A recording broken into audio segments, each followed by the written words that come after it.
Hello, everyone. So, y'all know how I don't ever actually sort of, I don't know why. Oh, this is very wonk. Every it's very like today.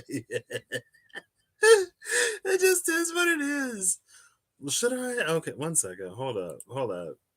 What am I meant to for a favor?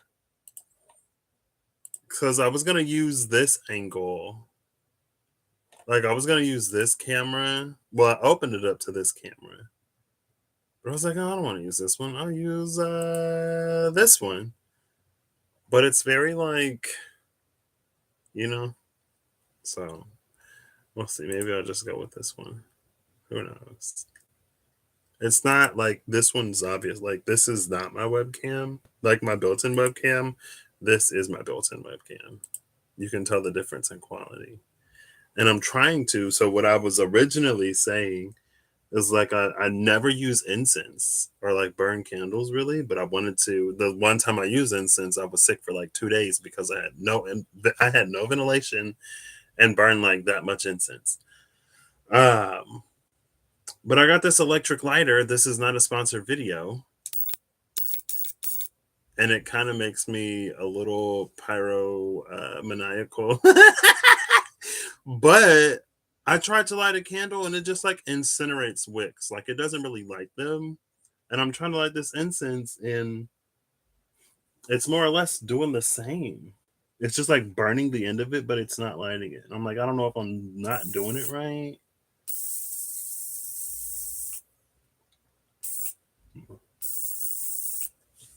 You know what I mean?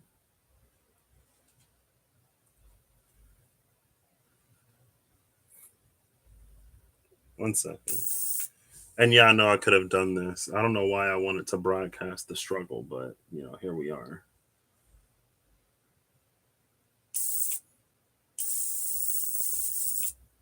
And then it was like you don't want to hold it for longer than a certain number of seconds. I mean, I got a little incense smell. That's the first part of this video. The first part of the video is the struggle.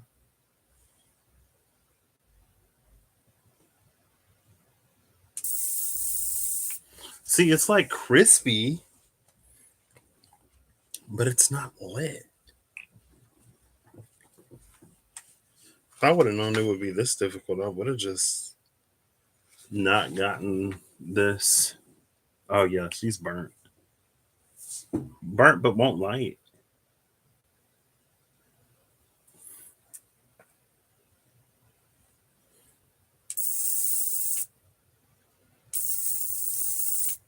I can also. One second. Because I can also hold it and then light it and then put it down. That might also help. You know what I mean?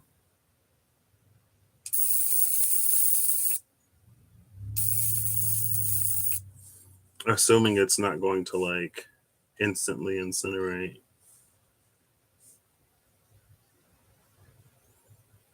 The entire stick. There we go. Sorta. See, it just like burns the end of it, but it doesn't actually like light it. So I'm learning a lot about candles and junk because of this. Like, right, you think you just burn the candle and then it'll light, but no.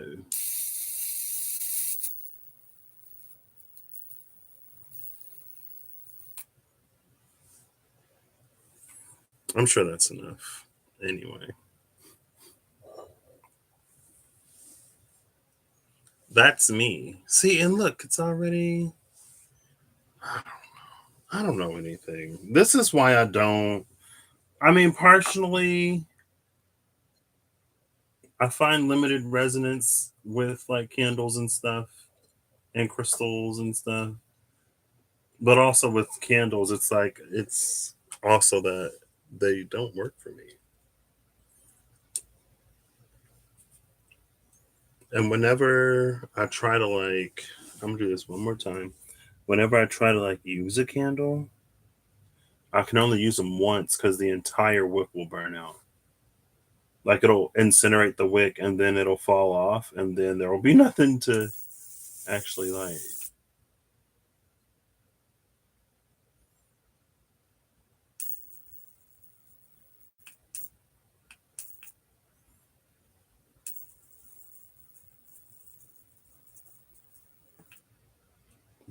I got it.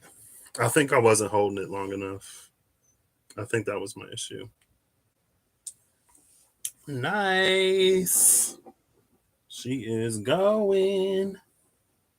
Finally. So I wanted to use some, and it's like way off camera, so you can't even see it.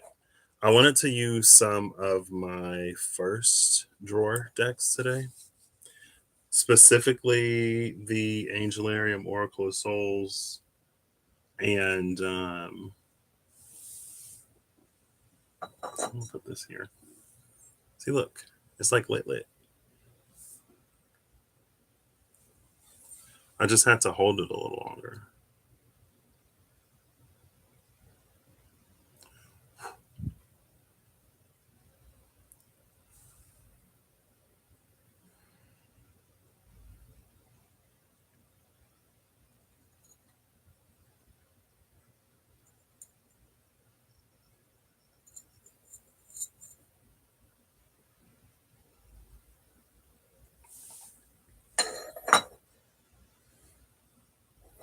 And that's enough. Like with these, I put them out, and then they just come back.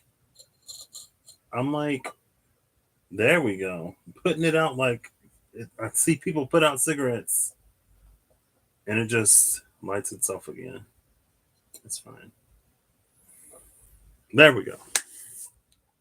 So anyway, I wanted to use the Angelariums, and I wanted to use the Energy Oracle cards, and then I also wanted to use. I didn't necessarily. So my first original idea, I posted the video yesterday, and then I went out with my mom. And when I was out with my mom, at some point slash later in the day, I was thinking about the thing about water didn't fully leave my mind after I shut down the video. So it was like processing in the background, right? And then I was thinking about how like the nature of something is important, or it's the nature of the thing, the nature of the thing. Um,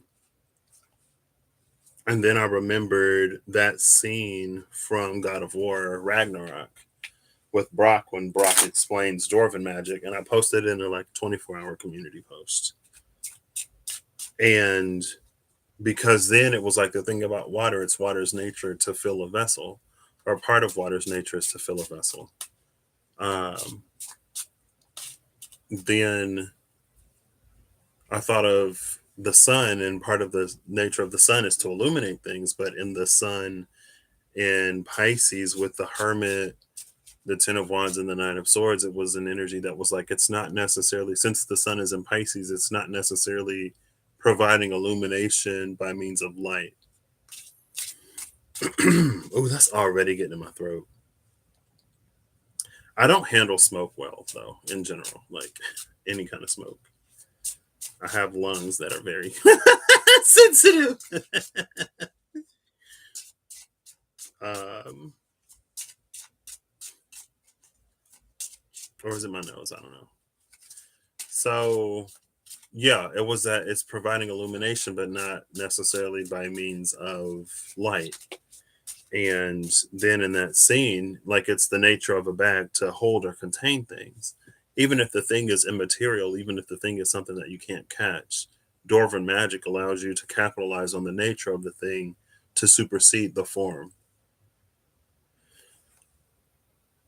And Ananile, Angel of Storms came out. I mean, I picked it up backside in reverse. I don't know if these necessarily have reversals, but this one is as the sun began to set, the boats turned to back towards the shore.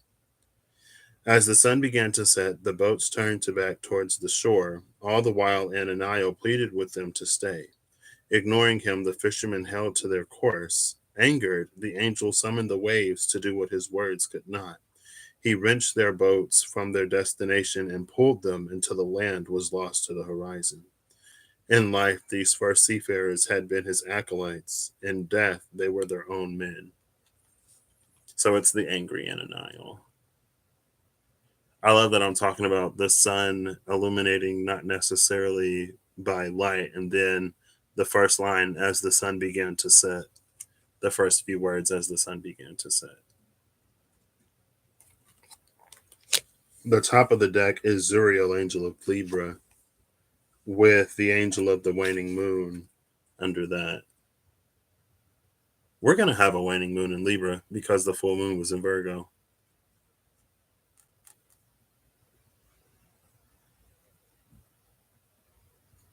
Is this a timing thing? Virgo, Libra, Scorpio? Oh, so that's the moon immediately after. Is that where the moon is now? I think the moon is out of Pisces, right? Out of Pisces, out of Virgo. Let's see.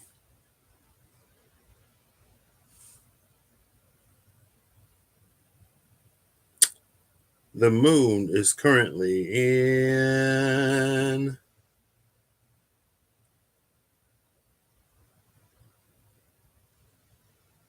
Today is March 8th, 2023. Taurus. That's my that's my natal chart. And I'm like, hold up. The moon is currently in Libra, conjuncting Ceres. Moon currently in Libra, conjuncting Ceres. That's pure white screen, you see. I think Rush just finished his Ceres series.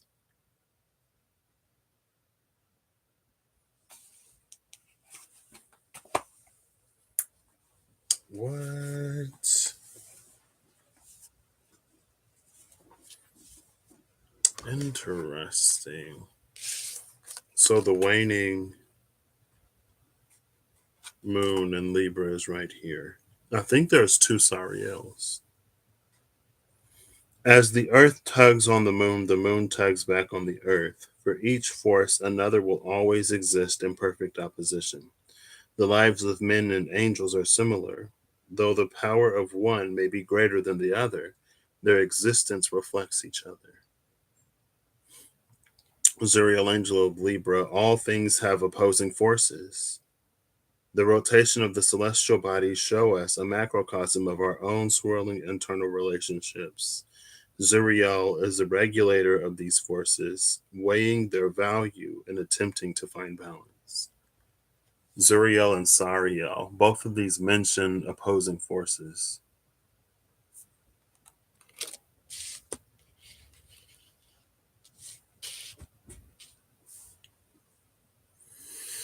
Okay.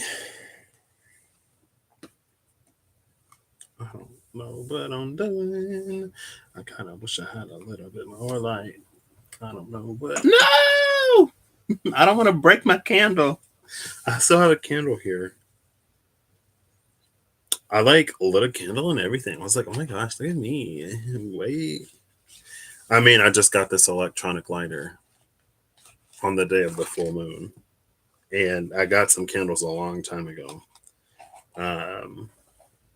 Because they smelled really nice. And then I found out that they were like tied to Ganesha. And I love Ganesha, Lord Ganesha. So, it was a no brainer. And I burned it. I didn't like burn it. I don't, like I said, like I tried to burn it for longer because the current prevailing theory is that I don't burn the candles long enough. That's why there's no wick left to burn it after I burn it the first time. But like the whole wick burned. Like it wasn't just the top of the wick or whatever. I mean, I guess like that's how they work, question mark. But like the whole wick is burnt. So if it falls off, like it's extra crispy. If it falls off, there's nothing else for me to light. Blossoming abundance flips over.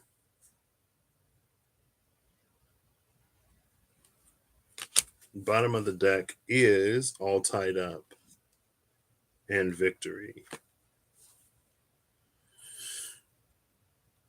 But mostly this all tied up. Well, we'll take both. Maybe it was tied up at one point, but now we're finding victory in that space. That all tied up does make me think of Yarna in the reading that I did recently. It was the Nine Realms reading. It was the collective Nine Realms reading that I did.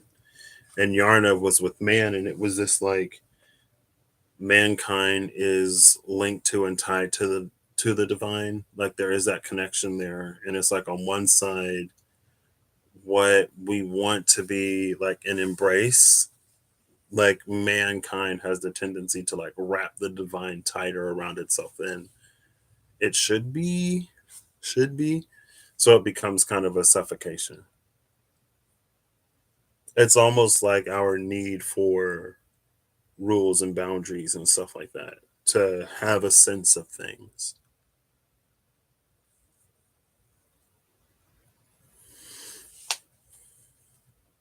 What am I doing? If you're asking yourself, what is he doing? Oh, the thought. Yeah. So the nature of the thing and the form of the thing. The nature of the thing is more important than the form of the thing. I wanted to use the archeo and the wild unknown archetypes to like what is the nature, what is the form, what is the situation, and then try to get into like I feel like a lot of times that I read, I try to get into like how we perceive the thing and what the proper way to perceive it is. And then I try to look at like how closely we match what it is that we're supposed to see. And it's just a recognition of, like hindsight is 2020. So when you're in the present, you don't necessarily have that. It's also to try to account for or see if there's any disparity because of personal this or that, where we can be more open or, like if we're spot on or whatever. And I wanted to do that, but I don't have other cards. I might do it later. I might not, who knows.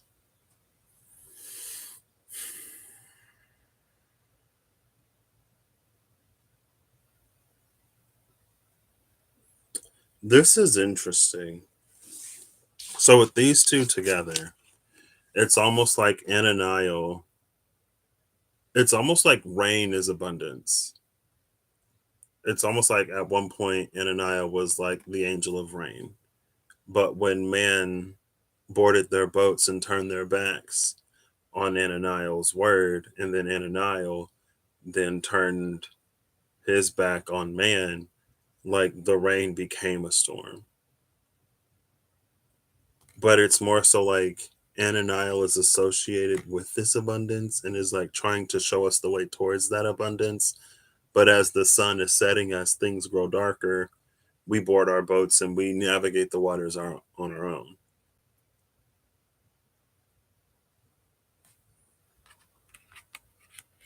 Ananiel like wrenches their boats from, well, just like throws their boats into the sea until the land is lost and they're just like in the middle of nowhere. In life, they were his acolytes. In death, they are their own men. We have the waning Libra moon, all tied up in victory.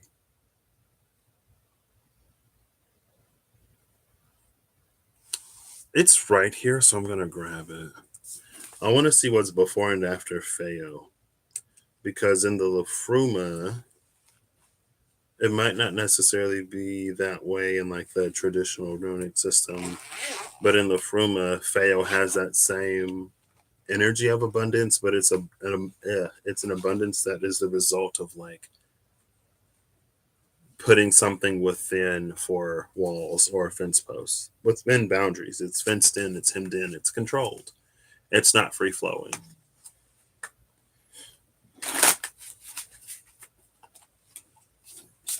So I'm gonna give us a few shuffles.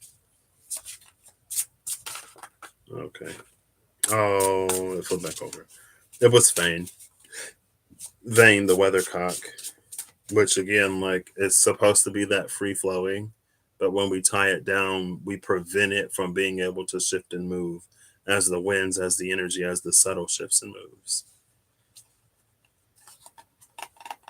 I'll pull off the top. Why not? The first card off the top is Feo. That's the card I'm looking for. Hold up, wait. Yeah. That's the card I'm looking for. I was gonna flip it over and pull from the bottom, but I was like, I'll just pull from the top because I started to do the motion anyway. I would have pulled through this entire deck. So there's nothing before Feo, but after Feo is Treadle, Tread, and Soul Prince.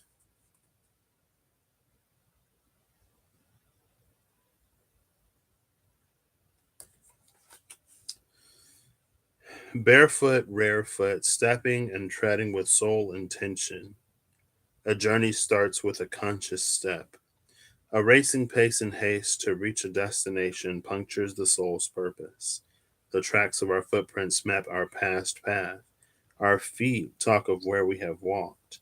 Step deliberately with well intentioned thoughts of love.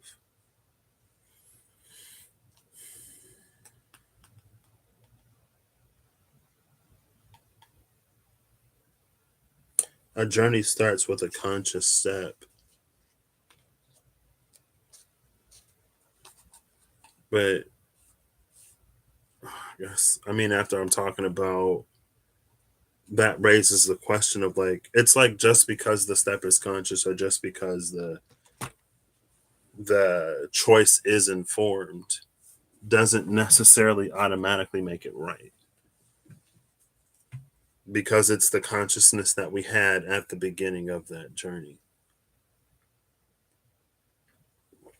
We may make it a few steps and then realize that somewhere along the way consciousness shifted, right?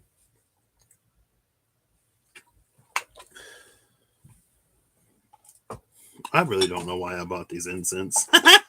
Knowing that they mess with me the way that they do, I'm glad I put it out when I did because I'm already starting to like.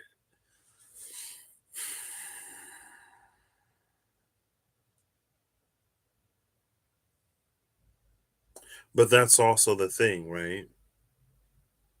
They boarded their boat when Ananiel, the angel of storms, told them not to. In death, they are their own men. In death, like they are those who take their own steps rather than following that of someone else, even if that someone else is an angel.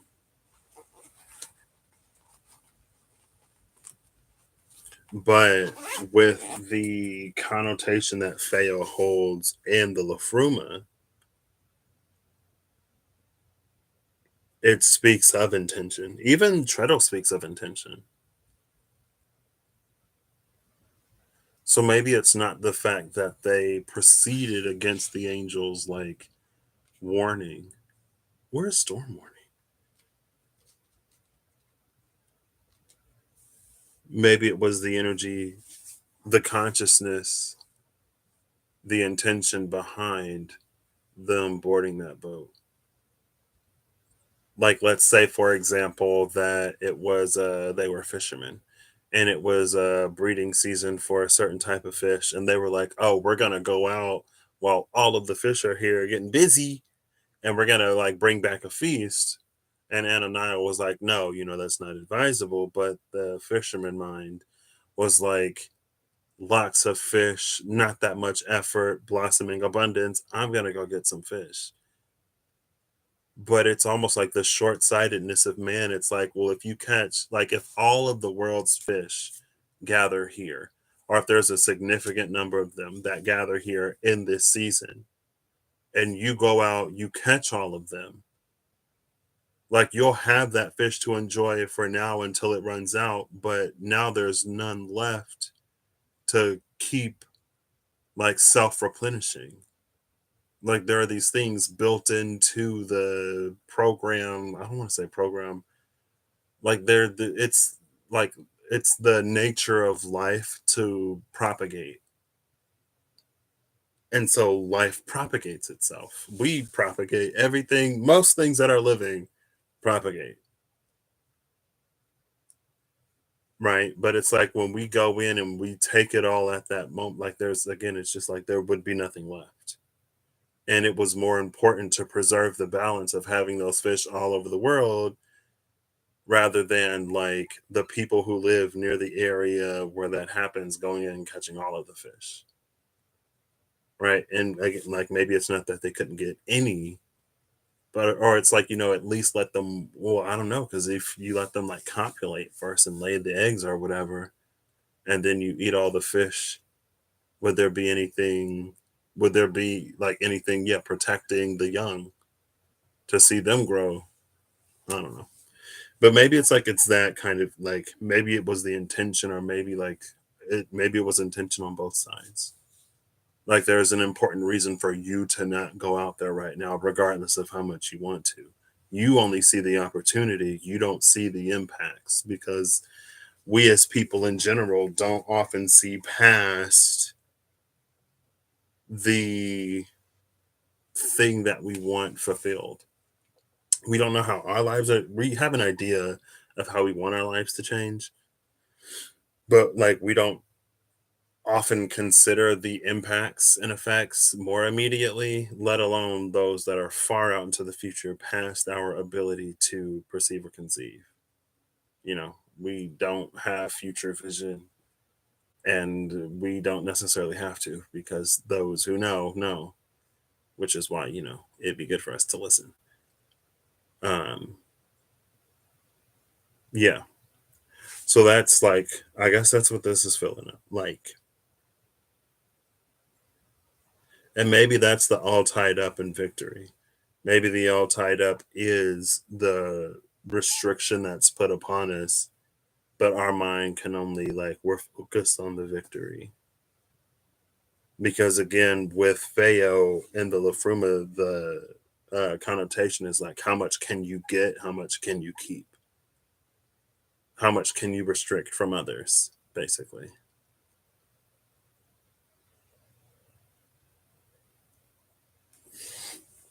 So I have these two, the Threads of Fate. I'm looking at OBS again, and it always mixes. I guess I could just look at the YouTube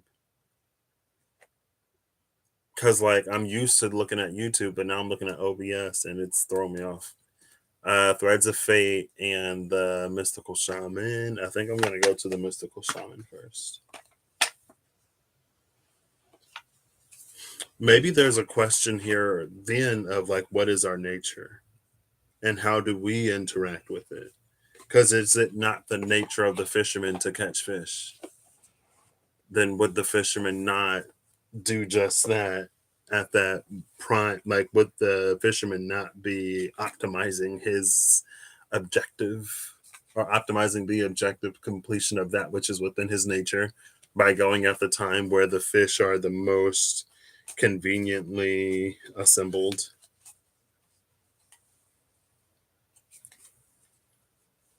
The moon is at the cut with the earth keeper at the bottom. That did not shuffle well.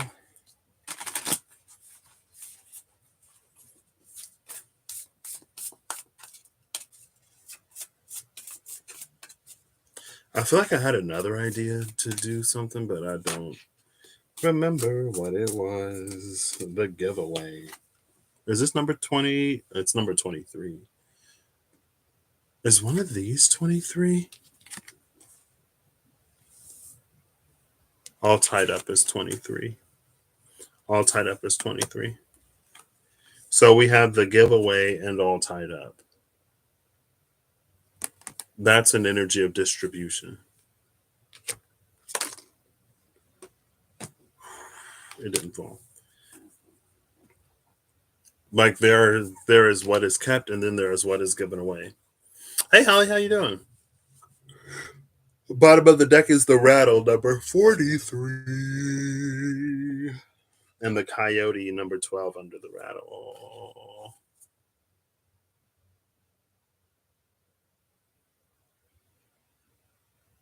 The coyote and the rattle is interesting because with the rattle and the giveaway, there's this like it's like we shake the rattle, we get given something. We shake the rattle, we get given something. And so when we want something, we shake the rattle. The coyote, the energy of the coyote makes this relationship between shaking the rattle and receiving something. It feels like the presence of the coyote adds a certain layer of complexity where it's not as simple as we think it is, or where there are more external factors. So maybe like we haven't, in whatever way, we hadn't necessarily reached the point where our experience shaking the rattle and not receiving from the giveaway.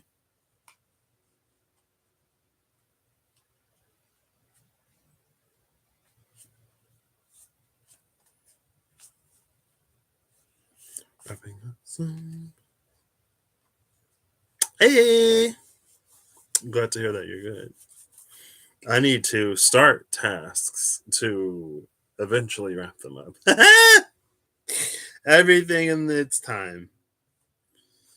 The Holy Mountain is under that coyote. The lower world is under the Holy Mountain.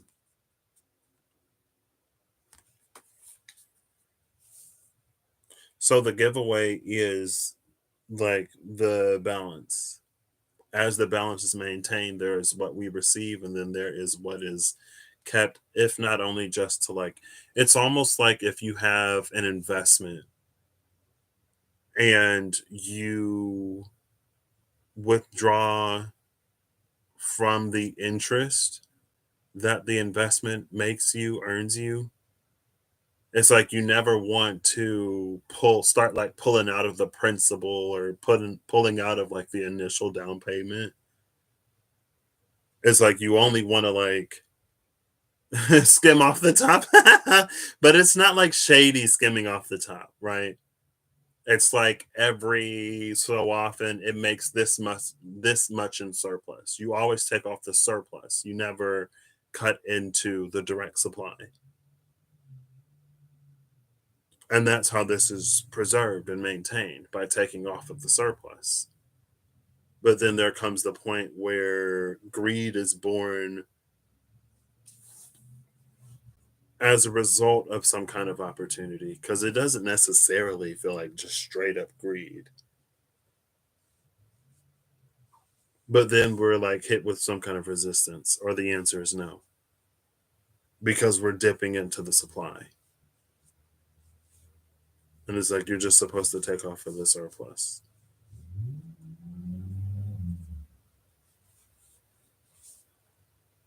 I have a bunch of oracle decks and no tarot.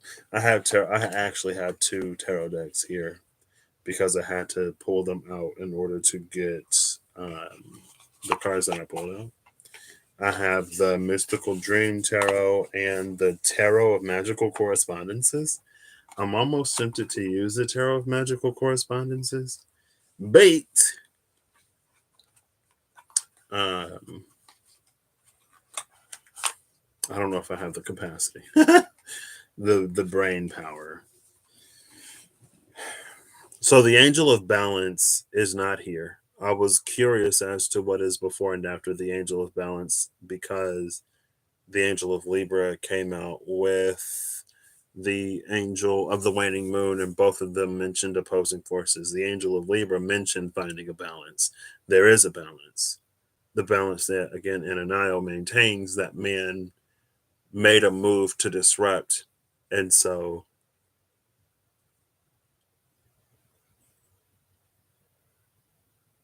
maybe the coyote signifies that the balance is, it's, I don't want to necessarily say delicate, but it's complex. It's more complex than we think. It's almost like, we're just like, oh, all we got to do is shake the rattle. And if you have it, you can give it to me. I don't see what the problem is. And it's almost like we don't necessarily always understand the concept of like supply versus surplus. And so we look at the supply and we're like, you have it, why can't you give it to me? And then Ananiel is like, I give you the surplus. The surplus is what I can afford to give you so that I can keep giving things to you. If you start dipping into the supply, eventually you're going to eat away the supply and there will be nothing to give anyone, not even you.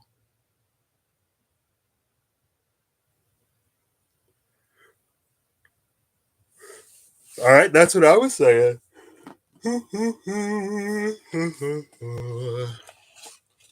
Oh, I'm supposed to cover my mouth. I'm sorry. Ooh, the paradox. There was a lot of paradox in this deck the last time I used it, wasn't there? I remember I had to be live. I didn't have to be live there. I remember I was live. And the energy of Mars and Cancer, I'm pretty sure it was Mars and Cancer, came out a while ago. I feel like it was before Mars even retrograded. It might have been like right after Mars had transited into Gemini. Now that Mars is like eventually gonna enter Cancer, I can't even remember what the thing was. Because I was talking to my journey buddy a week ago, 2 weeks ago, maybe. It was before my birthday. Um, and she mentioned Mars moving into Cancer, and I was like, I feel like I was live, and there was some significance in Mars and Cancer, but I can't remember, and I still don't remember. But I don't know if anyone else remembers. Maybe I'll go back because I feel like Mars did literally just make a transit, like before I did that, and I couldn't remember where it was. So I tried to pull up Time Nomad to see when Mars would be in Cancer, and it seemed like it would be a long time. I don't remember why, but anyway. Threads of Fate. The Alchemist.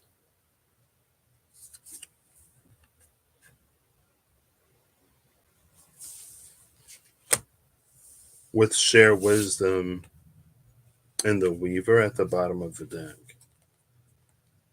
I don't know why I'm pulling two bottoms, but I guess it fits. Share Wisdom and the Weaver. I feel like the Weaver is Virgo because Virgo's rune reading was like, wait, not the La Fruma soft launch rune reading, but the rough draft rune reading for Virgo. And it was like the magic, ultimately, the magic wasn't in the needle that Virgo was using to sew whatever. The magic like was in Virgo. The needle was just the tool that Virgo was using. The Alchemist is interesting because it feels like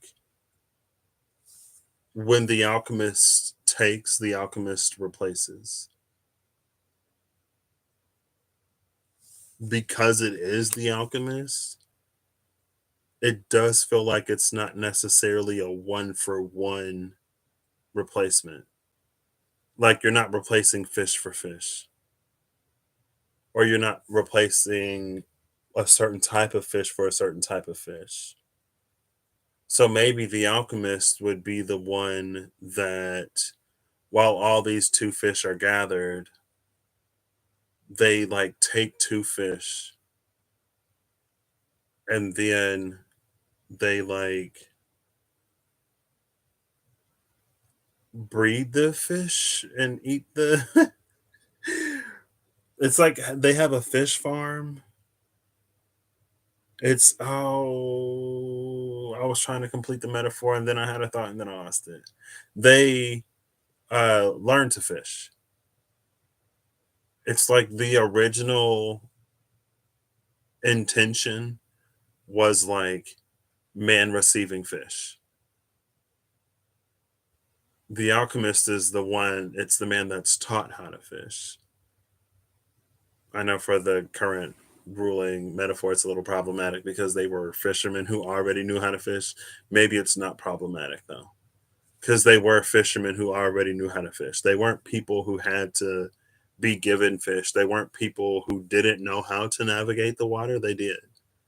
But Ananiel told them, like, hey, y'all don't want to go out there right now. And they did. Hey Perry, how you doing? So the alchemist is the one, and I feel like the alchemist plays on this coyote relationship with the rattle. There was something unseen or unspoken or something a little bit more complex with that coyote energy.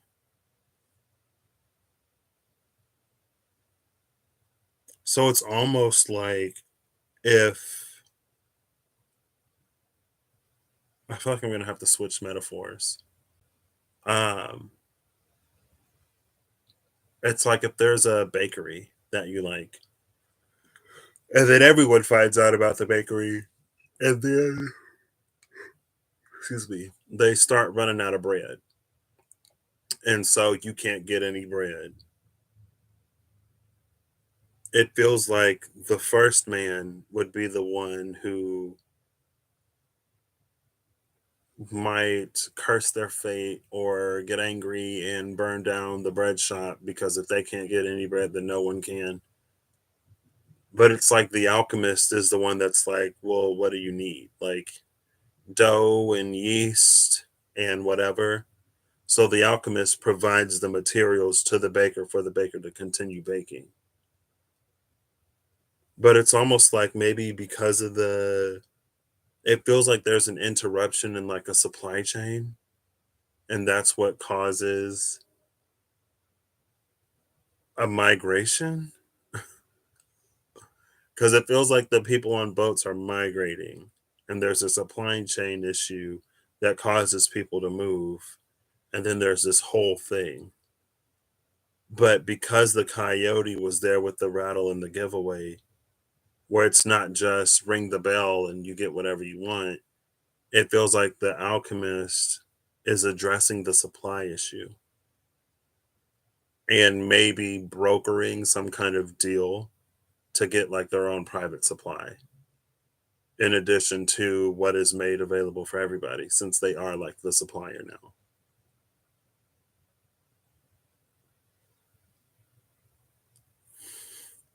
With share wisdom in the Weaver. I'm glad to hear it. Excuse me. A barter bakery. I remember like growing up, we had a few bread stores around town. And I remember like we would like kids, they had these coloring sheets and you could color them in and then you give it to the bakery and you would get like a free hostess cake or whatever. And then they would like put it up on the wall somewhere. I miss those. I really do miss the bread shops, the bread stores. I don't know why it was like such a because it's just like it's a bread store, but it was really it was a highlight of my childhood growing up. Um, share wisdom in the Weaver.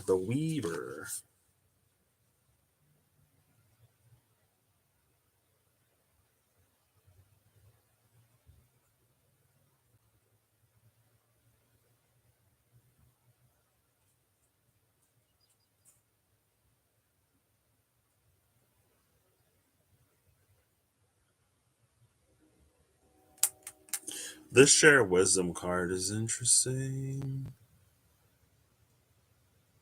So the other time I was live the other day, when I was talking about the tropical north node, south node, as opposed to like a Vedic Rahu Ketu.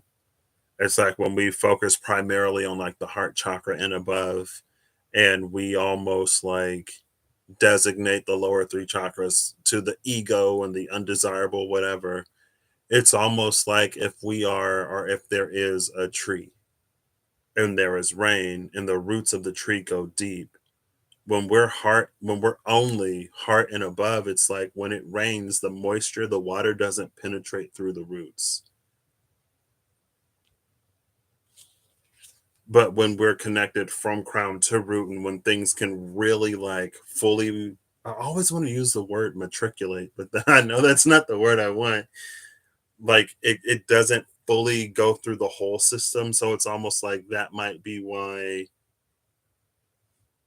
it takes longer for an environment to change, because those that are receiving like aren't grounding it in a way where it puts it into the soil. They would be like nitrogen fixers. They fix things into the soil for other things to take out of the soil. But it makes me think of this because the roots towards the top are so like they're not as like spread out as wide as the roots in the bottom. That's what made me think of that.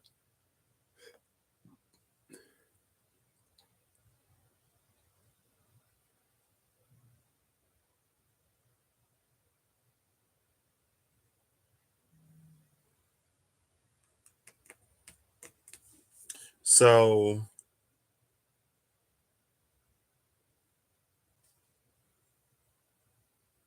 oh, thought, where did you go?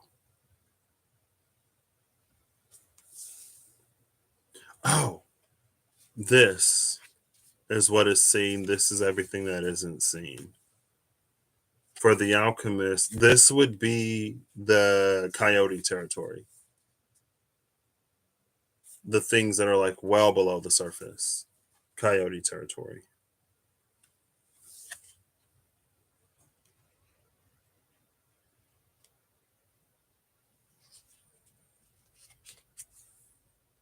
And in that way, it's like so much of what the weaver does, it's feeling like it's well below the surface. The weaver is the aspect of the alchemist that keeps getting what they want. It's like, well, if there's like if the supply is non-existent, how does the alchemist keep doing whatever? And it's like, well, the alchemist supplies to the baker bakes, the alchemist receives. And it makes me think of going back to the nature of something.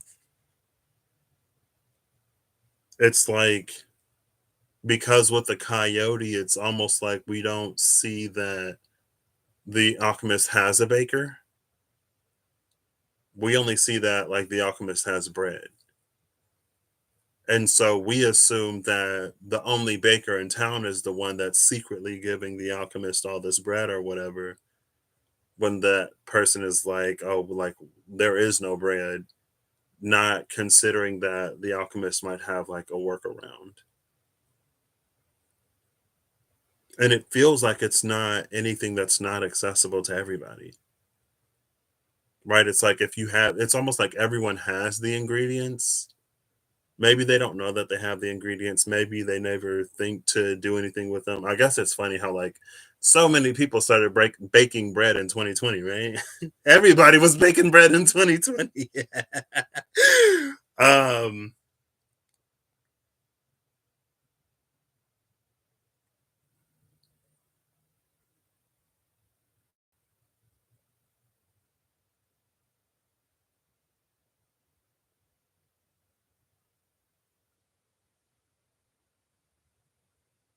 I think too, because share wisdom is here with the weaver, and because there are two hands on this alchemist, it is work that's not necessarily done alone.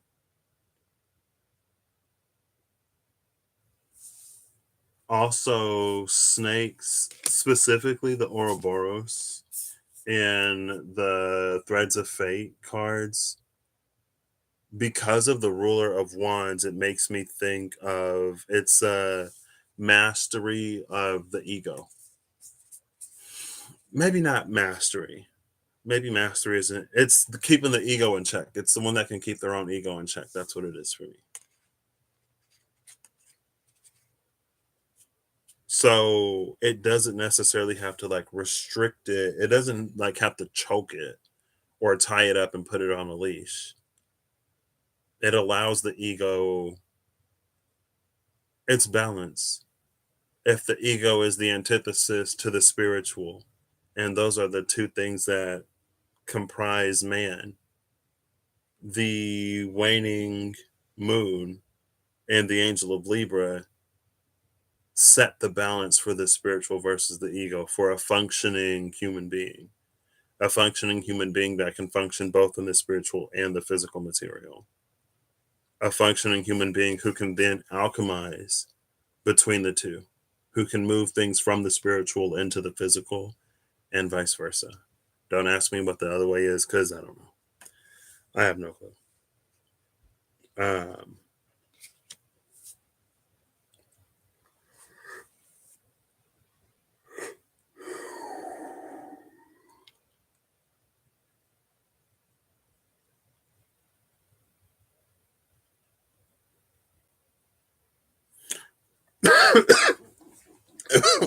oh, I feel like I opened my mouth to speak, and then a little bit of saliva just dripped down my throat. Oh, I choke on liquids. I choke on food. I choke on air.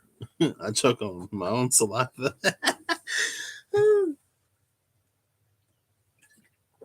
I want to clarify this shared wisdom because it feels like there are things in here that I'm not necessarily picking up on, but it might just be like it's a communal effort.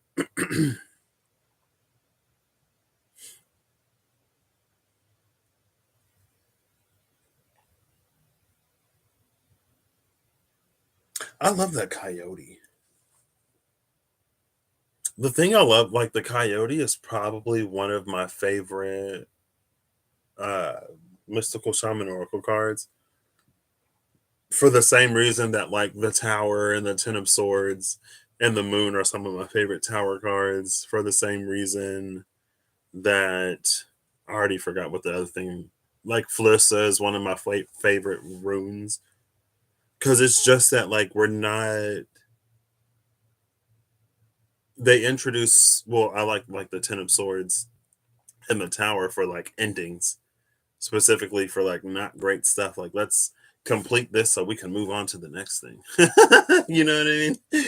The hangman is another one of my favorites. But like the hangman and the coyote, it's this like, if we take a different approach or a different perspective, or if we look at it through a different lens and a different angle, we may see something completely different. We may see the missing links in between like point A and point B. And once we see them, we have a more complete understanding of the process in general, or the process in its entirety, and we can interact more directly with certain parts of that process, or we can bring a little bit more consciousness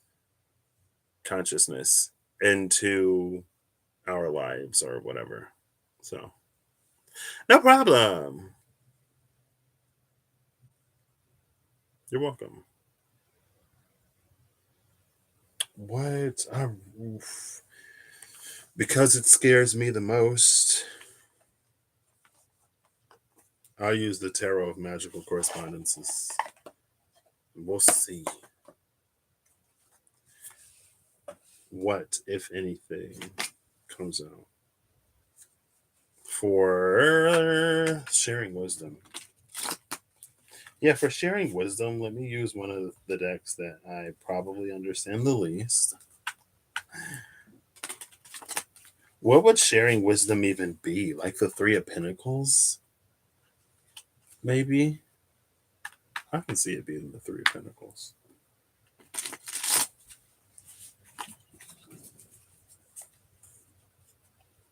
If it wasn't so, like Three of Pentacles, Three of Cups, if they weren't as combative, like the Five of Wands and the Five of Swords.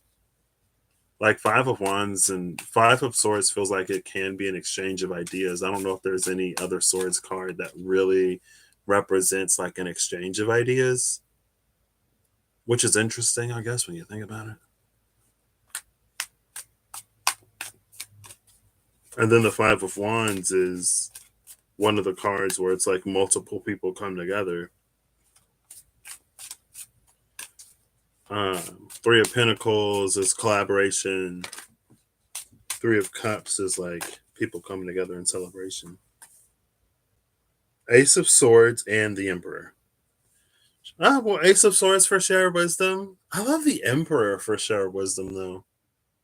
Ace of Swords is just like sharing information or sharing knowledge, but the card is sharing wisdom.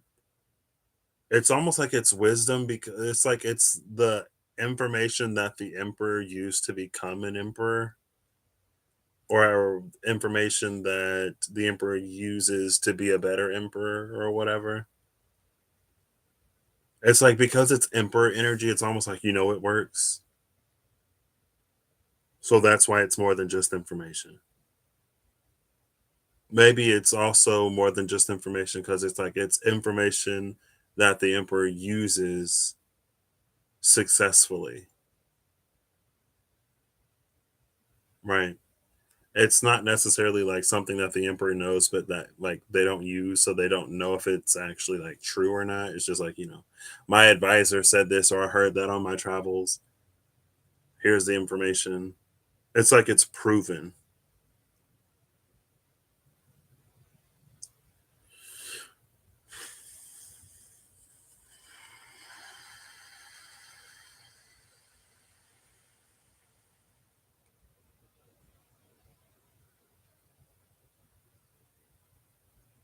My brain can't even. I'm trying to like look at all these and see if I notice anything. I don't get anything. If you notice something, you might. Um,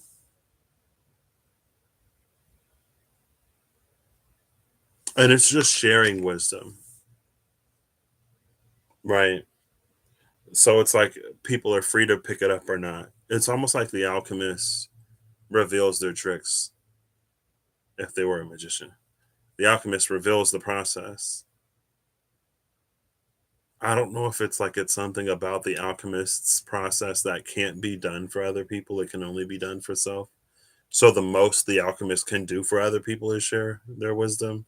It's almost like the alchemist. So the wherever the alchemist gets their supply from, they can like tell other people where they get their supplies from, but they can't get supplies for other people. I don't know if it's because of the effort that's exerted in acquiring those supplies, or if it's a time thing, or if the alchemist is just like, hey, I told you where to get it. It's not my job to feed you. You know what I mean? And then it's up to the people to go and get the supplies on their own. But then it's like it's this thing where if enough people get their supplies and give them to the baker for the baker to bake bread, then the baker could open again. The bakery could open again for like everybody. But instead of it being like primarily funded or supplied by the previous supply chain that's been disrupted, now it has a new supply chain. So in that, it's almost like it's a transmigration of energy in a way, almost. So it's like the previous well has run dry. And so now we got to put new immaterials into the system to keep pumping out more material. It's almost like now ethically sourced. Or now it's like the quality of the supply is just different. It doesn't have to be better or worse, it's just different.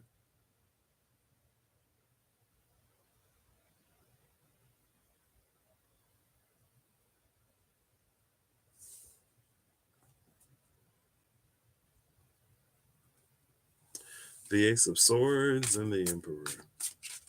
It might also be like a sort of knowing.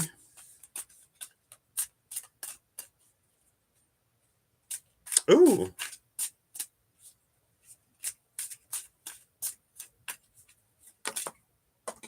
Oh, it fell on the floor. It fell on the floor. The bottom of the deck is the Ace of Coins, another ace.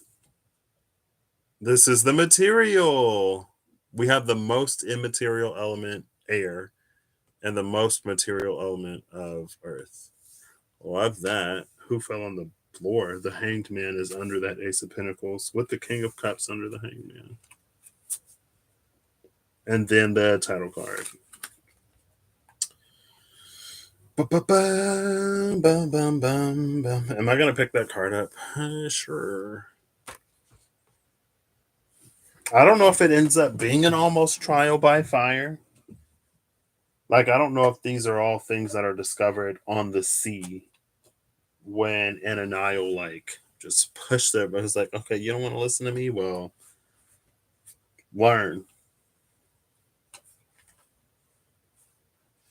And it's because of the way I read it or the way I read it at first that it seemed a little, I don't want to say petty, reactionary. It seemed like in reaction to them setting out, regardless of Ananiel's warning, that he did that and the storm came down. But maybe justice is the card that fell on the floor. Justice and the Ace of Pentacles. The Emperor and the Ace of Swords, it's more ethically sourced. It's just different. But maybe it was like them setting out to sea, regardless of the warnings, was the thing that let Ananiel know that they were ready. So, I mean, it could have been that, like, instead of Ananiel summoning the storm, Ananiel just like pulled back some of the protection. Protection being like Ananiel stopped suppressing the storm.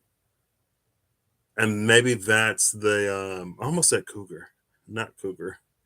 That's the wrong cat. They're not even cats. What is it? Is it a dog? Is it a fox? Coyote. There it is. Maybe that's the energy of the coyote. Because maybe once they went out to sea, the fishermen were like, oh, like we went out regardless of what Ananiel was saying. So this storm that we're experiencing now must be Ananiel's fury at us leaving. And it's like, no. Like now you will really become like seaworthy because I'm not suppressing the storm anymore. So maybe there are like, again, like going back to the fish breeding, there are times where certain things cannot be suppressed because of an overall maintenance. It makes me think of Ursula K. Le Guin, Earthsea. How did I already forget? It makes me think of Earthsea and the weather wizards who were like, well, if we get this storm to move, like the storm has to move somewhere. It doesn't just disappear. So it's like it moves pieces on the board, it doesn't remove pieces from the board.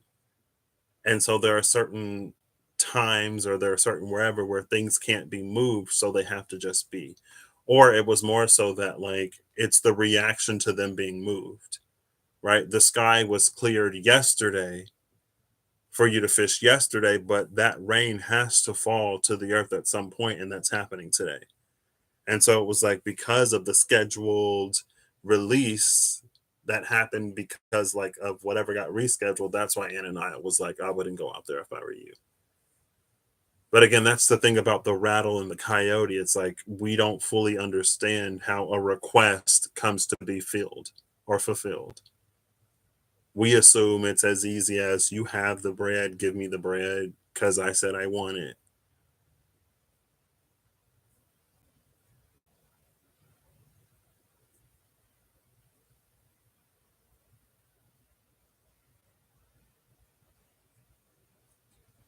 But they'll learn. They'll learn out there. Hola, Janelle. How are you doing?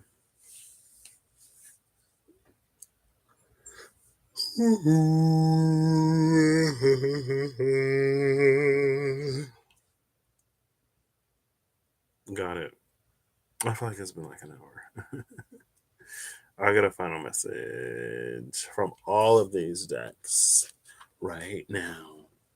And then I'm going to open my windows and my door to let some of this.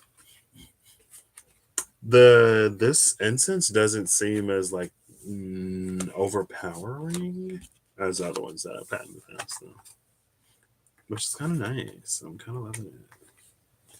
We'll start with the mystical, not mystical, the tarot of magical correspondences first.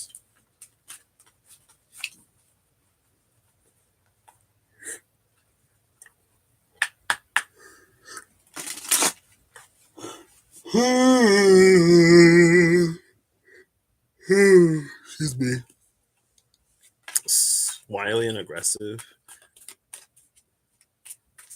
I don't know. I guess for me, like I always read the energy as different because it's almost one of those like it's inconvenient for people. I mean, can it be? Sure, but like a lot of things can be aggressive. Um, but it's like it makes us uncomfortable, or it's like an uncomfortable truth teller or an uncomfortable situation, whatever. It's almost like how I feel like we view sort of like Saturn astrologically. It's like as the planet of boundaries and restrictions or whatever, we don't like to be restricted, so we paint Saturn as this malefic. When in reality, it's like it's gravity that keeps us on Earth. And it's the sun rising at a certain time every day that we know that night won't last forever. And it's all of these other things, but we don't necessarily give it that much. It's almost like those conveniences run counter to us not wanting to be inconvenienced. But anyway, we that's just how I feel about it. That's why I like it though.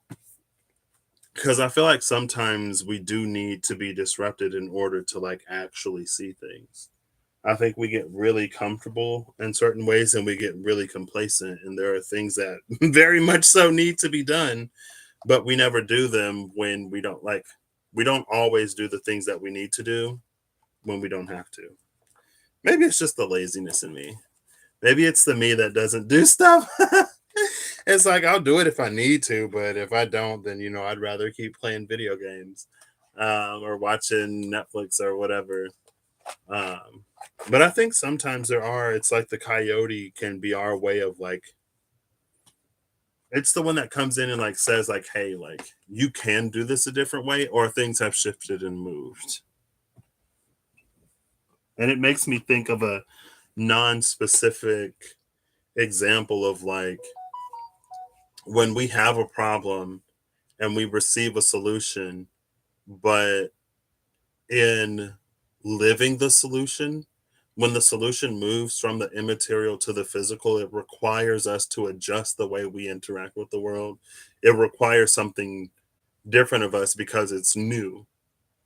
And how sometimes we can get irritated and frustrated at the adjustment to the part where we almost forsake the solution and we gladly welcome the problem because we don't want to take time to adjust. You know what I mean?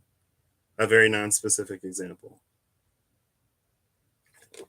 But from the outside, it's like this is literally what you said you wanted. Did you not think it would be an adjustment period? Did you not think that there would be something that you would have to get used to as you're literally asking for your life to change? Did you think your life would change and everything would be the same type of thing? But, you know, that's fair. Hola, Bendy. How are you?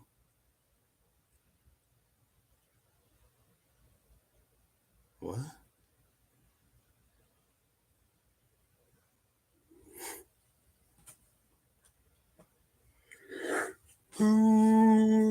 What was the card? Oh, it's right here. It's the five of coins. Gavura. Gavura is judgment, and it establishes the pillar of severity. Gavura came out when I used the Angelarium Oracle of the Watchers. Oracle of the Emanations. Oracle of the Watchers never came out. It never got released. Um, I don't remember. the energy that Gavura came out with. But since Gavura is judgment,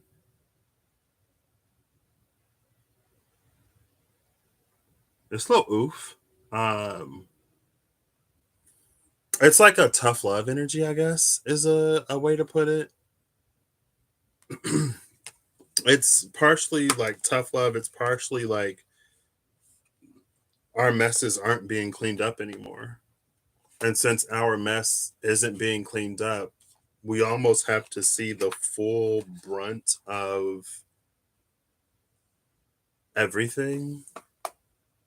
But it's almost like if we make a choice and or decision and someone else comes in and cleans up the mess, or if someone else comes in and they like negotiate or they mitigate like the storm suppressor, if someone else suppresses the storms, we don't get an accurate depiction of what our choices do.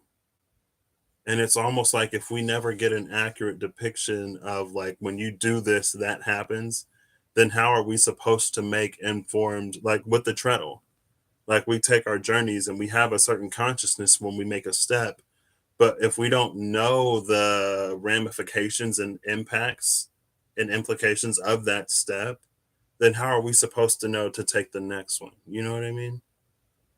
It's like we don't even see the full picture. So how can we hope to, or how can we be expected to really sort of navigate? But we'll get comfortable. It's like, well, let me just keep doing this thing and like never have any negative consequence. Like that'll work for me. And it's like, okay, but where's the growth in that?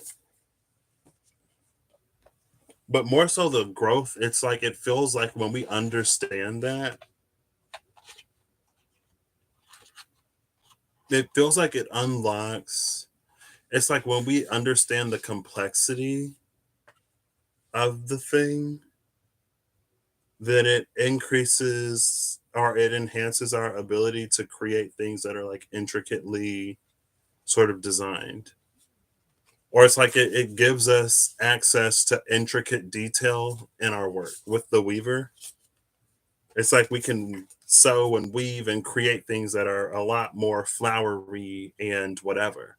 The things that we appreciate, like, oh my gosh, like look at the intricacy of this. Like you can really see each blade of grass in this image. It's not just a slab of green paint and a slab of blue paint.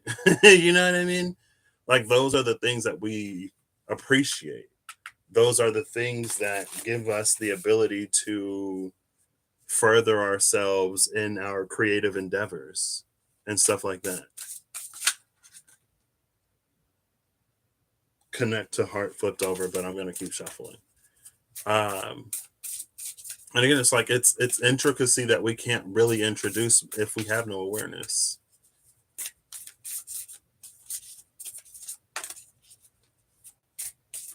It's almost like if the fishermen were like, it's almost like if you have like a baby or a person who isn't driving and you put them on your lap and you let them like steer the wheel or whatever, but you're actually driving the car. It's like Ananiel is actually driving the car. We're the ones thinking that we're driving, but in reality, we're like pretending. Then Ananiel takes his hands off the wheel and we go, and it's like, whoa. And the whole, like, I've driven before and the car's never done this. I don't know what's happening. And it's like, it's time to learn how to drive. But when you like know how to drive, it like really gives you the freedom of being able to go where you want, whenever you want, without having to like rely on Ananiel to be there. And again, it's not necessarily a like, I guess it's, I don't know, it's like a, if you want, when you want, it's more, I mean, that's all the sovereignty and freedom and liberation and everything else that everyone's been manifesting, right?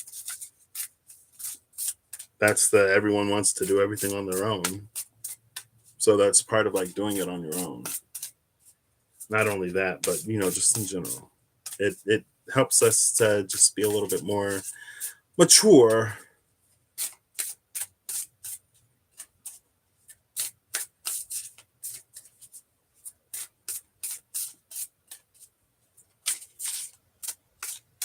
That fully sustain the smallest species of lemur. Ooh.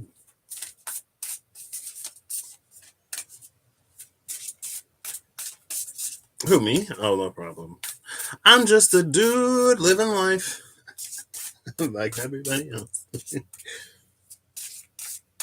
And I'm also a dude who's chosen convenience and who lived in fear for a long time. And when it was time to stop doing that, I was just like, I got to look at everything. So bring on the towers, bring on the tens of swords. I've been a hangman for long enough.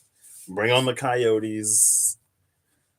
I'm not going to like it in the moment, but I'll love it when it's over. And eventually I reach the point where I don't need it anymore, where I don't need it to learn because I'm less stubborn, relatively less stubborn. Emphasis on relatively. All right, Threads of Fate.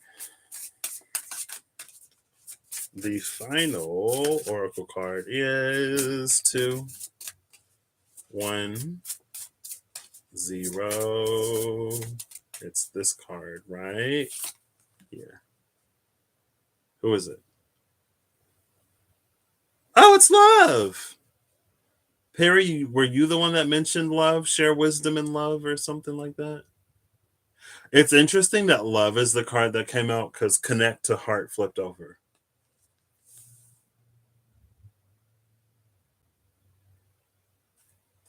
Bottom of the deck is the warrior. Under the warrior is the outlaw.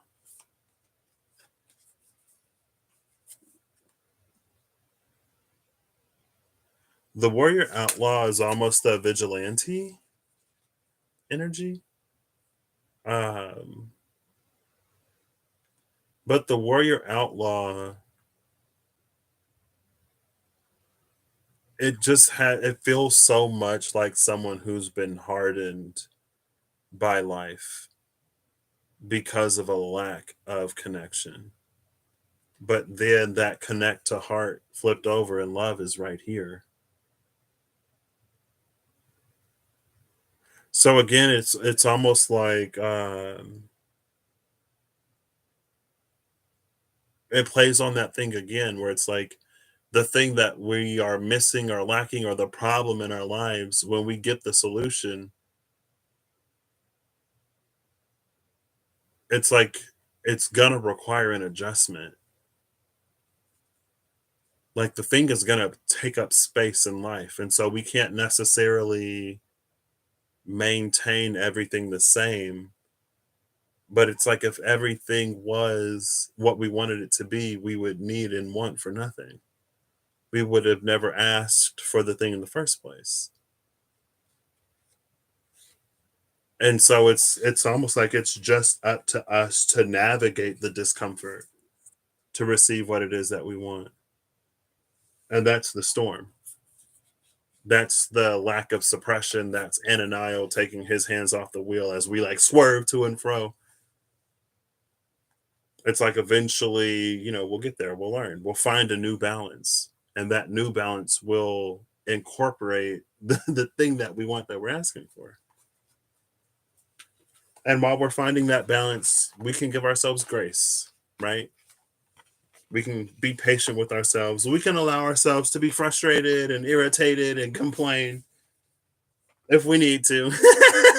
Because sometimes we need to or want to. Um, but again, it's just like, it's going to require adjustments. But that's what we wanted because we wanted things to be different. And they are. So, you know, might not necessarily be what we thought it would be, of course, but that's the thing about expectation. It makes a donkey out of you and me.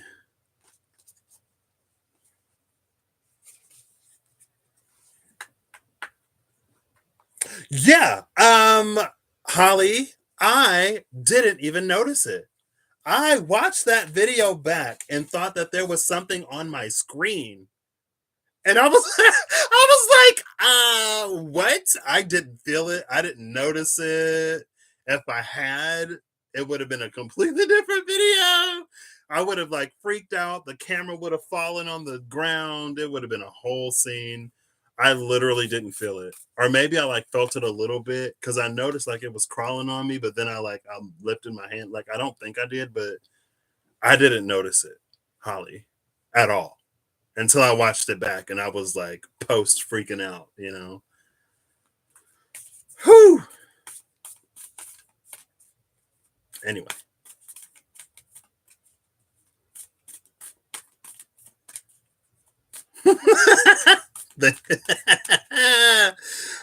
Thank you. Thanks, Perry. It's been, I mean, it was just something I knew I had to do. After my darkest night, I was like, I have to. And it was like my darkest night was so funny. It's hilarious because like I'm on YouTube and I find this like connect with your spirit guides guided meditation. And I'm like, I feel connected to my spirit guides and things are like gorgeous. And the next day, like I wake up and my spirit guides are there. And then the day after that, I wake up and they're there. And then the day after that, they're kind of gone. And everything is just like caving in. And then the next day, like the storm is still brewing, the tower is still crumbling, and the spirit guides still aren't there. And I'm like, oh, so y'all really just gonna abandon me, right? Y'all really just gonna have me out here? Well, if y'all don't care, I don't care. And then after the third day, it was like I came out like the clouds parted and the sky stopped rumbling, and I was like, I cannot go back there. I gotta do everything. I have to do everything. Because if anything is left unresolved, I don't know if I'll make it next time. So I just thought it was funny that it happened after, I felt so connected and whatever.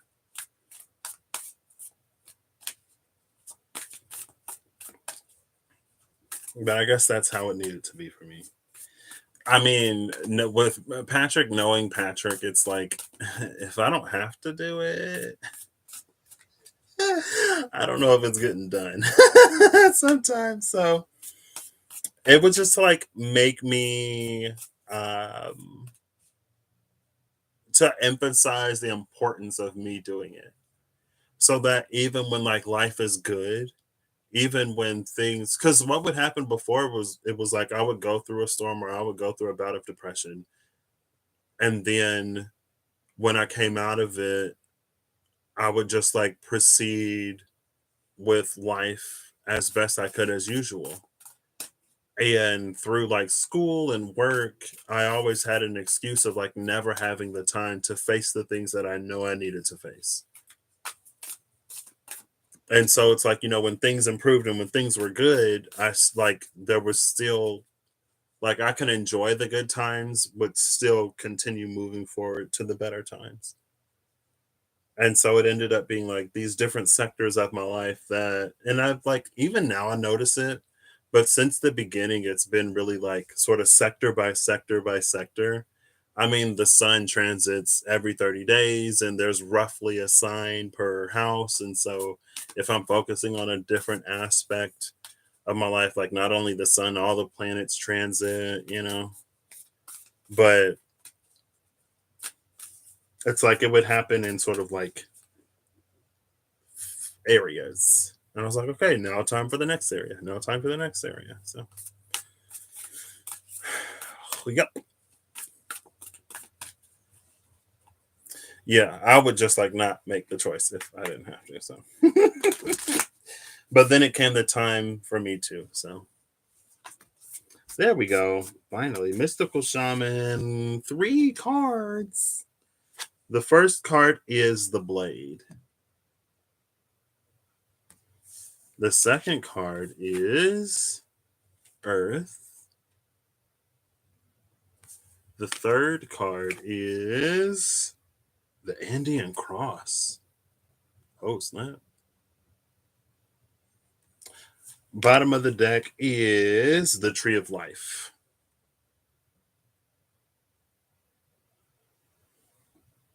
The Tree of Life is number 58. The Blade was number 6, question mark. Yep. The Earth is number 17, and the Andean Cross is number 2. I feel like this is one of those, like,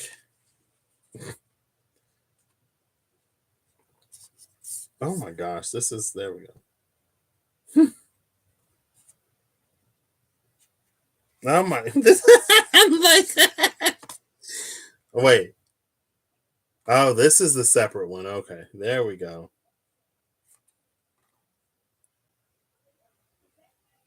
This is interesting. It's the nature of the blade to separate, to cut.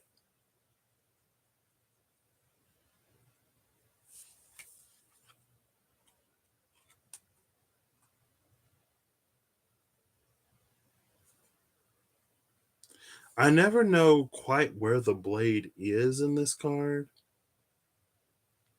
because it just feels like a cut has been made in the fabric of reality and things are bleeding through. We also see phases of the moon. I only see phases of the moon. Uh, I see phases of the moon most clearly when I'm looking at this card on on a screen, not in real life. Like, cause those like fade, they're much more faded to my eye naturally than they are here.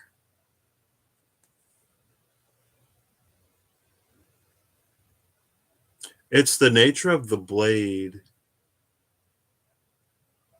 It's almost like instead of, well, that's what an incision is. It's the nature of the blade to cut. To cut is to separate one thing from another. And I was gonna be like, it feels more like an incision than a cut. But an incision is a cut. It's just like smaller, more precise typically. A lot more, I don't want to say a lot more intentional because, but it's a maybe it's a matter of precision. But there's something that's like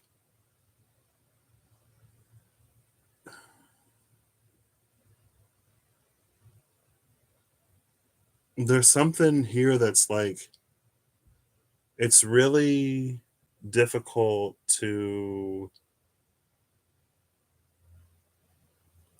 not like grasp, maybe, but it's like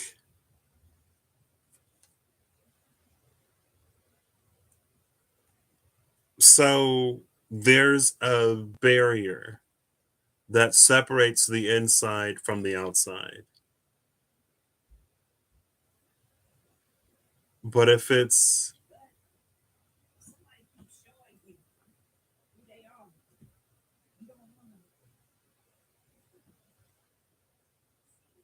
okay, I could hear my mom. I didn't know she was gonna try to come in here.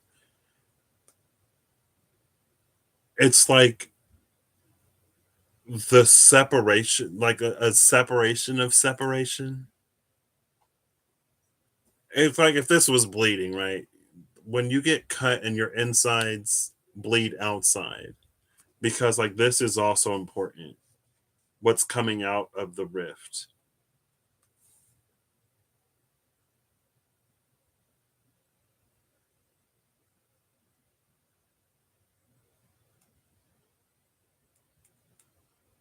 So, but maybe okay. I'm like, what is happening?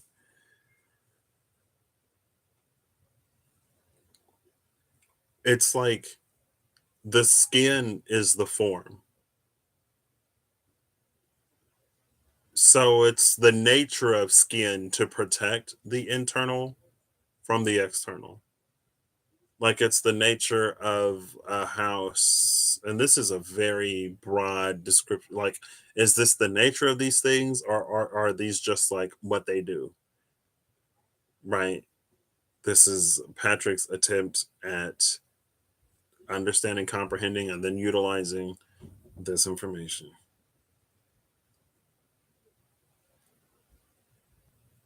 The skin's function is to separate the internal from the external and to protect the internal in doing so. Like shelter protects us from the elements. So that is the form. The nature of the blade kicks in when its form can't do what its nature intends it to do.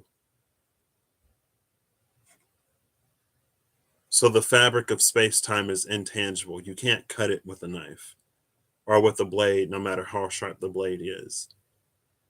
And so the blade has to transcend its form,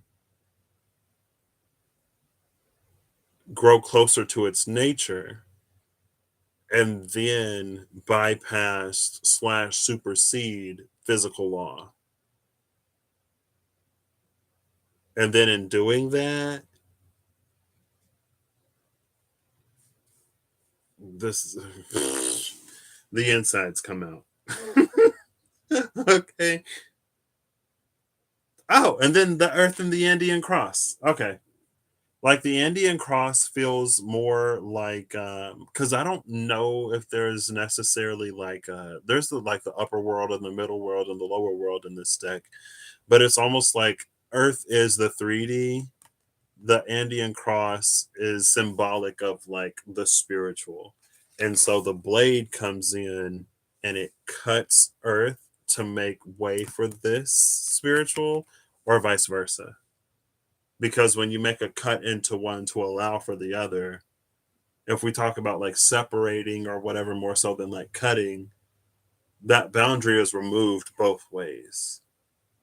So now the inside is exposed to the outside, but the outside is also exposed to the inside, right?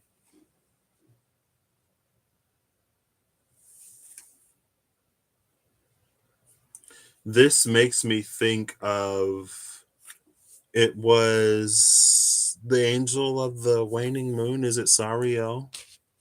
I'm pretty sure it's Sariel. It's like the last line. The lives of men and angels are similar. Though the power of one may be greater than the other, their existence reflects each other.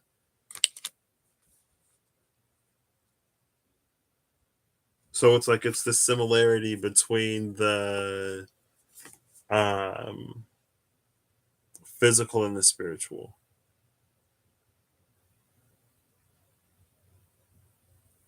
And then the blade removes that which keeps them separate.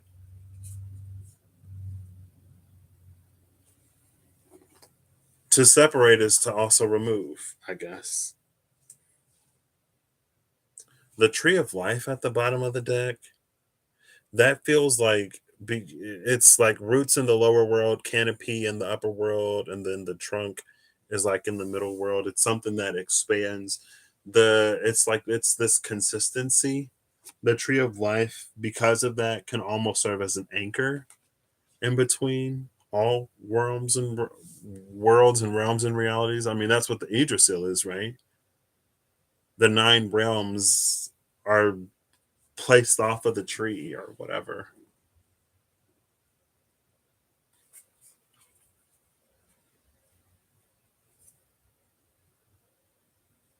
So maybe the Andean cross is more like I said, this is for take it. Whatever this said to you, it said to you, girl. Because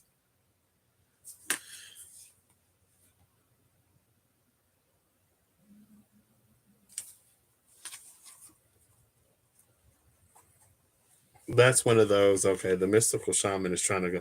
Whenever the mystical shaman is trying to go somewhere, I'm always like, woo. If the mystical shaman is just like talking, I'm like, okay. If the mystical shaman is trying to go somewhere, that's where I'm like, I'll do my best. I forgot I pulled these. I mean, I didn't, but I did. From the Lafruma.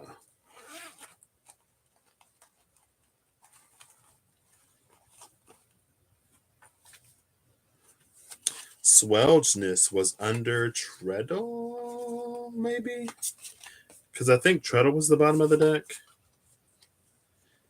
No, I didn't look at the bottom of the deck because I pulled off of the top of the deck. Swelgeness was at the bottom of the deck. Swelgeness is that whirlpool. That's where the storm is. The whirlpool that's suppressed by Ananiel.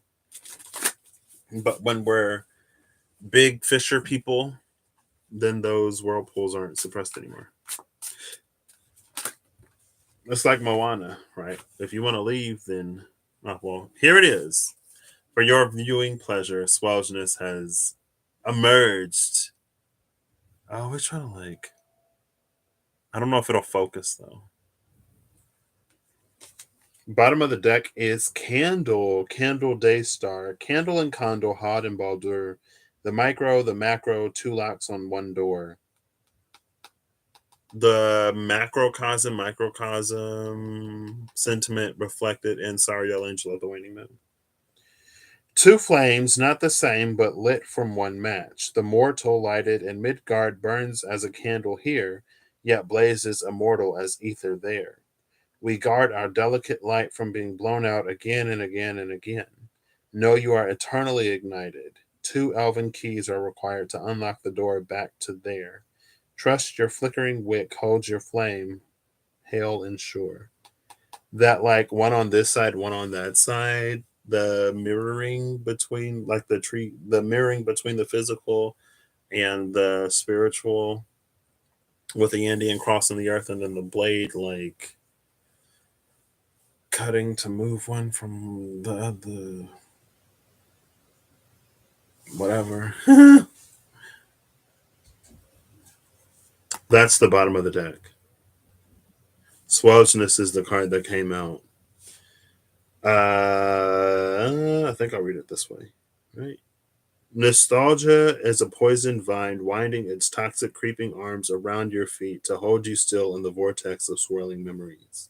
As the past chokes and drags you under into all that was, it creates a growing, tangling debt on the steps you should take to walk to your future. Urther is here to hold you back. Urther praises your past glories. Urther knots them into the failures you allow to shame you. Stop Urther dead. Dead is what the past is.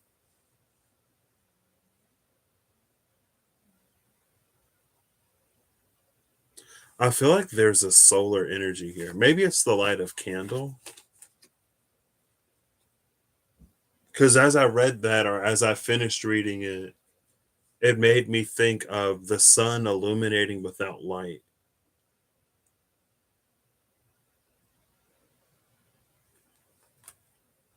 It's almost like the past is there to show us something. It's almost like when you watch a thriller or when you watch like a mystery movie or whatever, when you watch something where there's a big revelation at the end of the movie or the end of the book, and then you rewatch it and or reread it to see like all of the signs that pointed to that being the answer, like literally the whole time. It feels like it's almost that. And like the past illuminating something.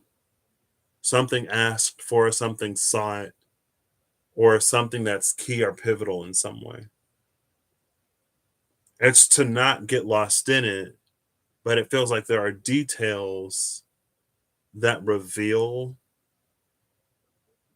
or that like tell the thing before it's revealed.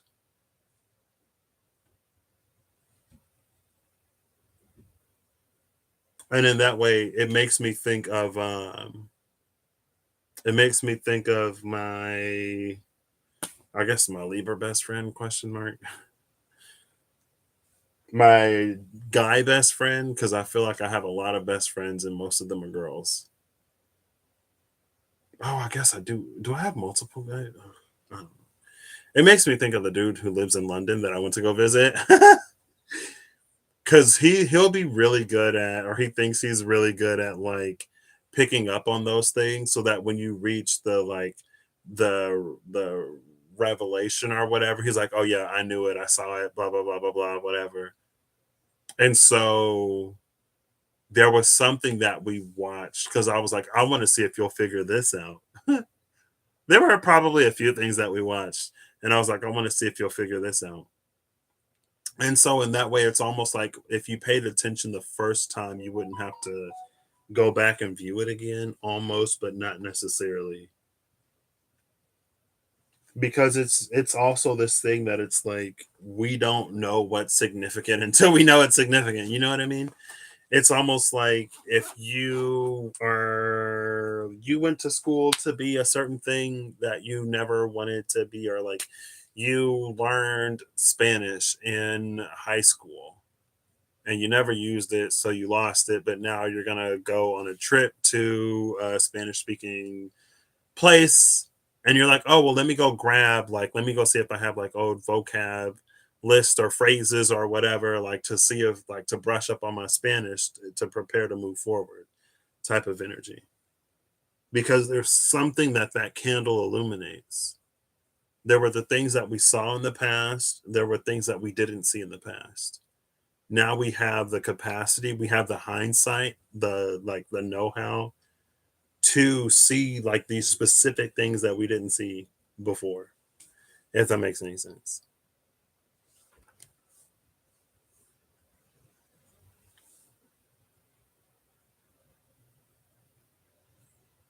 And maybe it's like if the question is like what is our nature, like if we are where we are now and we want to know what our nature is, or if we are, it almost feels like we're trying to find resonance with something, or like what is our truth. Our truth, there are certain truths that are like eternally true, if that makes sense. There are some truths that are like relatively true or like relationally true. So like while I was this, that was true, but now that I'm no longer that, this is true. But it's like if you look back, there are certain things that'll be true and consistent from the very beginning. And it's like that is your nature. But it's like you want to also like look at it in like multiple environments during multiple times, right? So like not only in the good times and not only in the bad times. Because it's almost like if you compile all the information, then it might spell out or highlight what that nature or what that truth is. The nature adapted a form for a certain environment, or a truth became relatively more or less obvious because of certain goings on, maybe. But it's almost like maybe like that. Because again, like it feels like something is being highlighted, illuminated, our attention is being brought to something, but it's like it's using the past to tell us, which is interesting. Because it's almost like if you go to the high priestess, the Andean cross also came out. If we ask a question to the divine, and then the divine brings like certain moments to our recollection, to our memory, almost still playing off of that full moon and Virgo energy. Virgo assembling all of these subtle sort of pieces of information to create a composite that's easier for the eye to recognize what the thing is.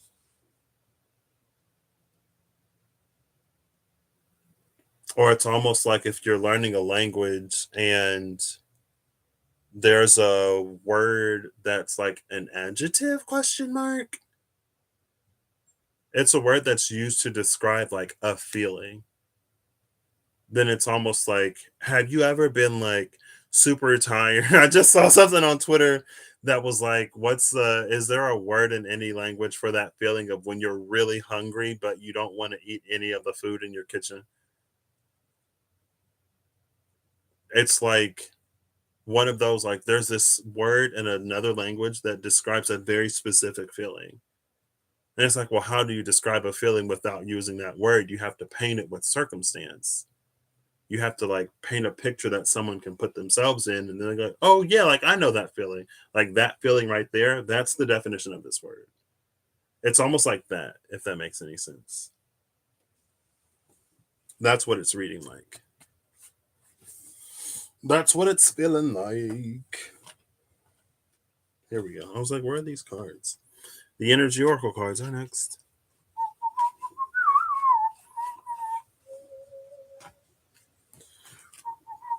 Oh, I got food I need to eat. I finally busted out the Instant Pot that I got years ago. My friend sold it to me when he moved to the UK for a very I looked at what the price of those go for, and I was like, okay. He did make me buy it, and I didn't really want it, which I was kind of like whatever about. But I got a very, very, very, very good deal on it. So that would have been 2021,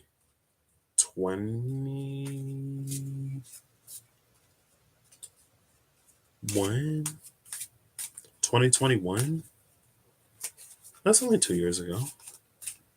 It was like the summer, right? I don't know. I think so. I think it was 2021. Oh, look, it came right back out.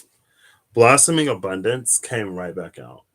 This time, Victory is at the bottom of the deck with the Goddess of the Moon. It's no longer all tied up. It's not like Victory isn't all tied up anymore, but it's with the Goddess of the Moon. Meaning it's like navigating synchronicity in the subconscious, intuition. It's intuition. Following our intuition to find where this blossoming abundance is. That's the back of the card. Here's the front.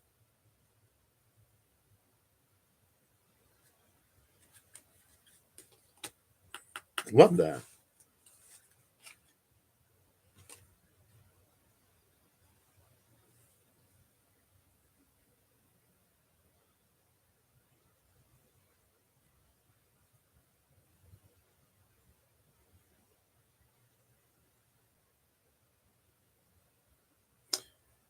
So the blade, if not its form,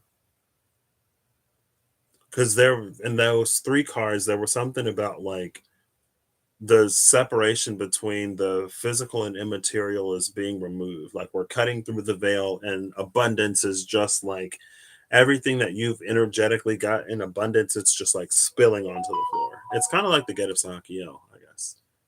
Um, so the blade in that instance, it's almost like that blade would be our intuition and discernment, because our intuition and discernment leads us in ways that get the spiritual, energetic, and subtle to manifest into reality in some way. And maybe it was all tied up before because of like Ananiah was the one that was steering the boats the whole time. It's like, we're pulling up the anchor and hoisting the sails and we're rowing and paddling. Like we're going through all the motions of like navigating the boat, but Ananiah was moving the water. you know, Ananiah was controlling the wind. It's almost like me in the in that Knight of Pentacles.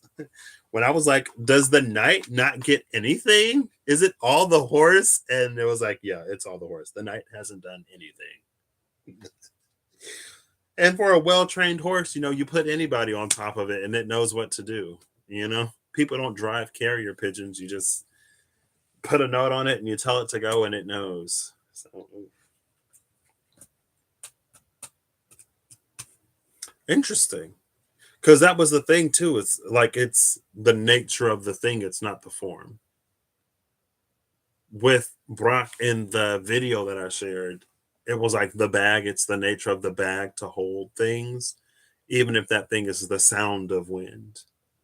Dwarven magic allows it to hold it because that's what bags do, right? But later you find out that like there's something that has a form completely unlike what you'd remotely expect. And the question is raised like, why is that called this? But then it's that reminder in Dwarven magic, it's about like the nature of the thing. If you think about what the nature of the blade is, and you look at something that's doing that, it doesn't matter. Like, well, that doesn't look like a sword or a knife or a cutlass or a katana or any sort of cutting thing. But words can cut and they're invisible. So, you know what I mean? Um, yeah. So it's almost like that.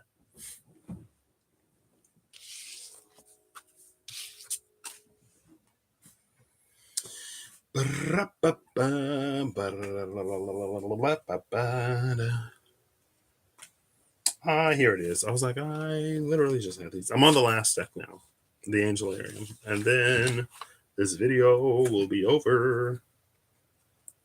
And then it will be done.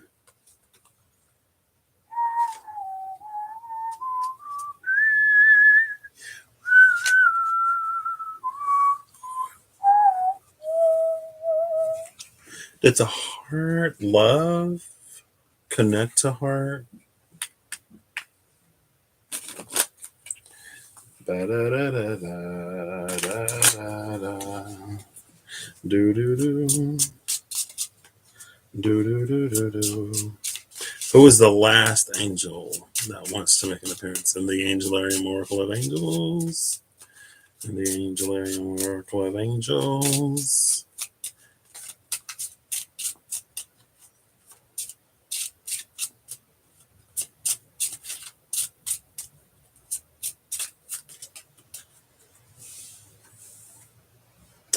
Chazakiel, Angel of Mists.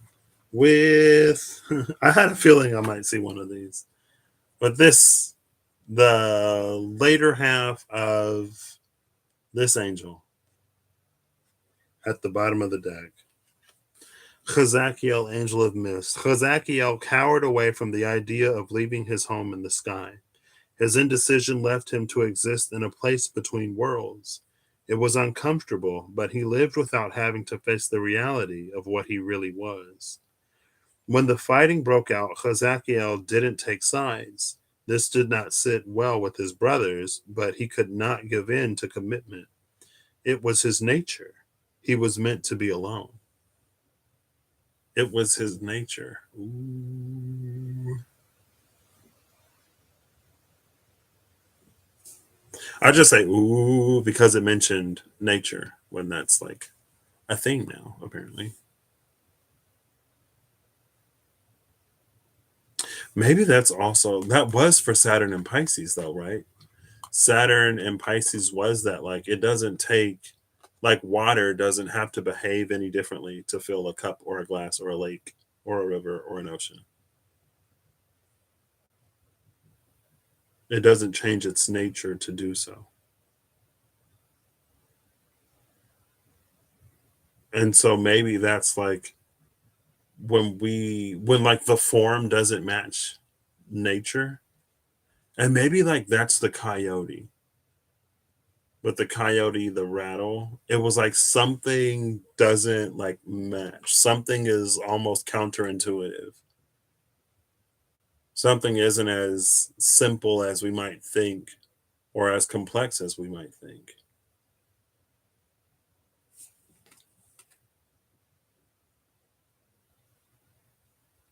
His indecision left him to exist in a place between worlds.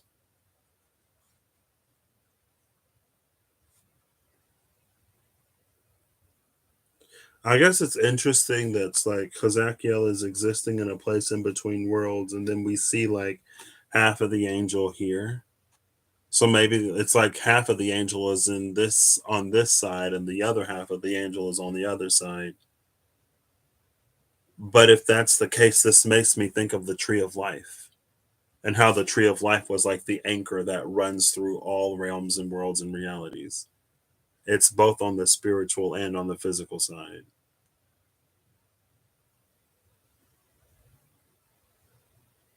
So the blade could almost speak of like an astrological timing in a way. Because it's almost like when the planets align and that 6 o'clock in the morning as the sun is rising from the east, and when it hits 33 degrees and 27 minutes in the sky, like there's this portal that opens up.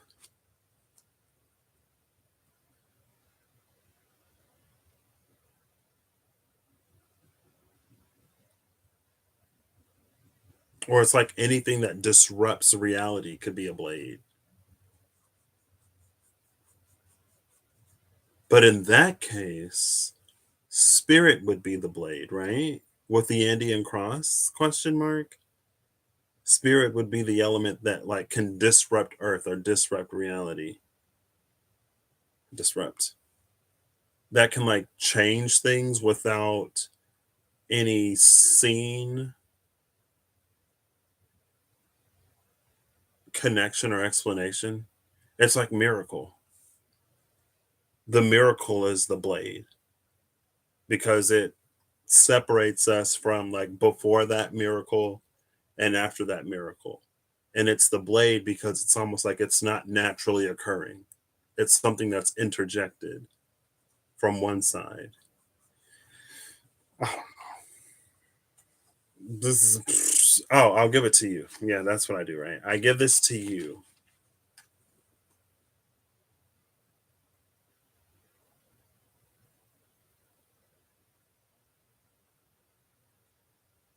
Oh, you're fine, Perry. I mean, I'm not an official, a student, a teacher, or a leader either.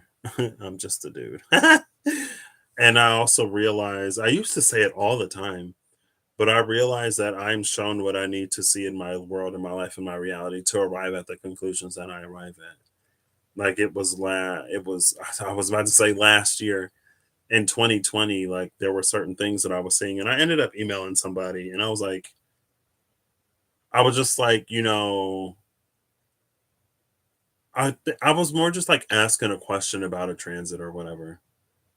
I never got a reply, which is fine. But at the end of the email, I was like, I realized that I'm sort of like hearing all of this in a certain way, and that it might just be what I need to hear to process things in the way that I'm processing them.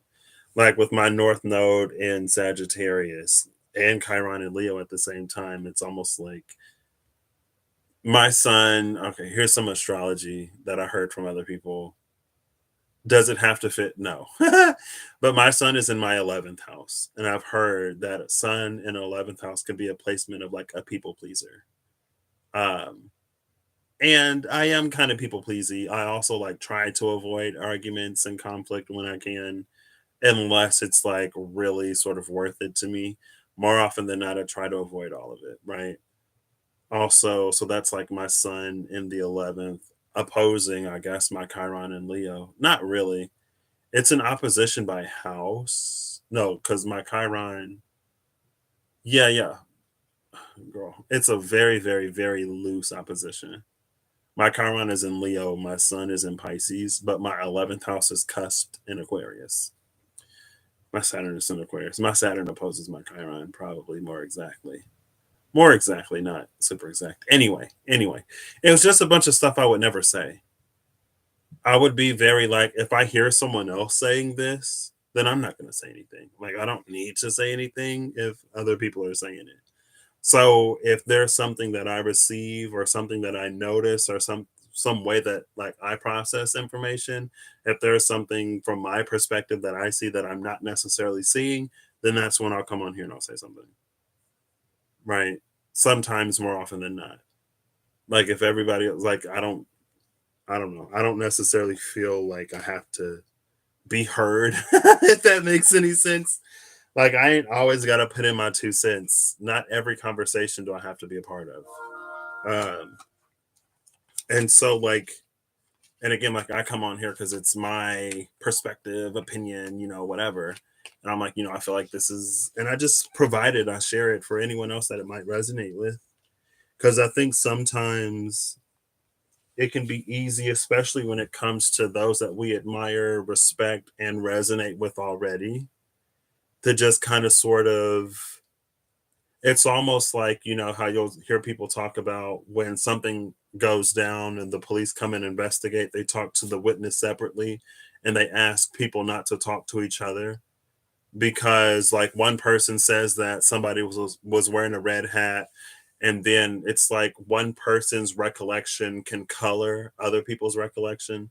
Now everybody thinks the dude was wearing a red hat because one person was like, yeah, he was wearing a red hat. Somebody else was like, oh, I wasn't really paying attention to the red hat, but like if they saw it, then I'm sure like it must be right, so they put a red hat on the person. And one person's like, they weren't wearing a hat at all, but since everyone else is saying that they're wearing a red hat, then they just say that, yeah, because they don't want to go against everybody else. And so then they're looking for the red hat and the one person who, whatever. It's almost like that.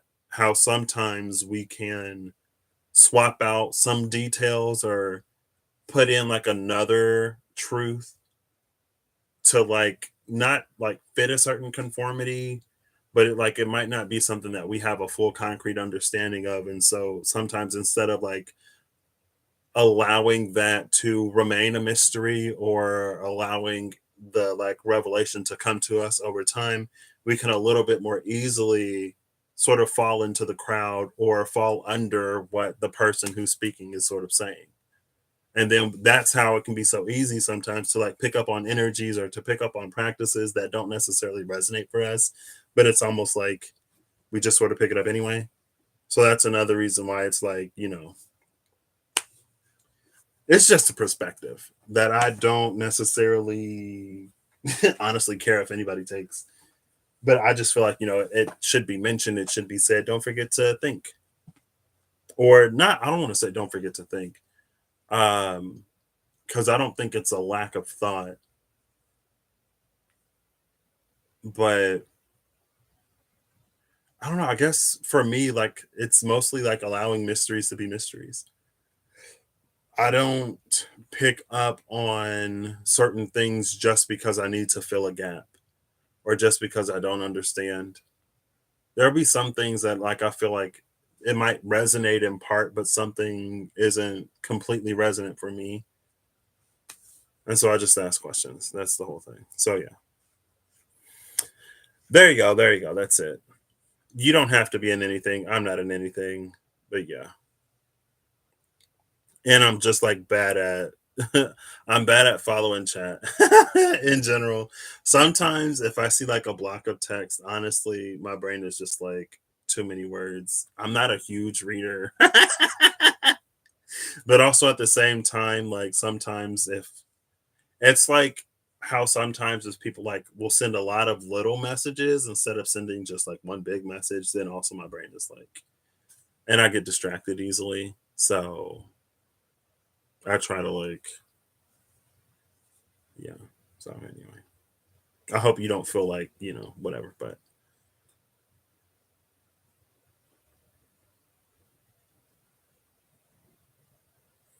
insects, you're already small children, animals, and insects. I could never. I could never. And that's also understandable too. I feel like way, way, way, way back in the day, which was like 2019 question mark. Sometimes I would just do like talkie lives and not just like pulling cards and talking about this and not paying attention. And sometimes I'm like, oh, I should do that again. But then I'll get like on a topic or something will come to me and I'll just be like, blah, blah, blah, blah, blah, blah, blah, blah, blah, blah, blah, blah, blah.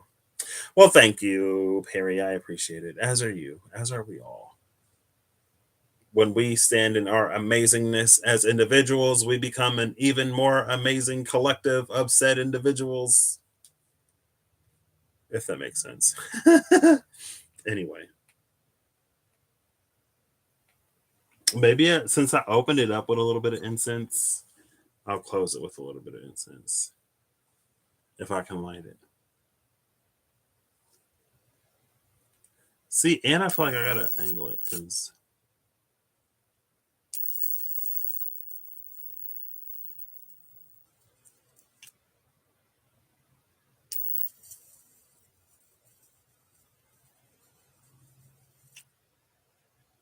there you go.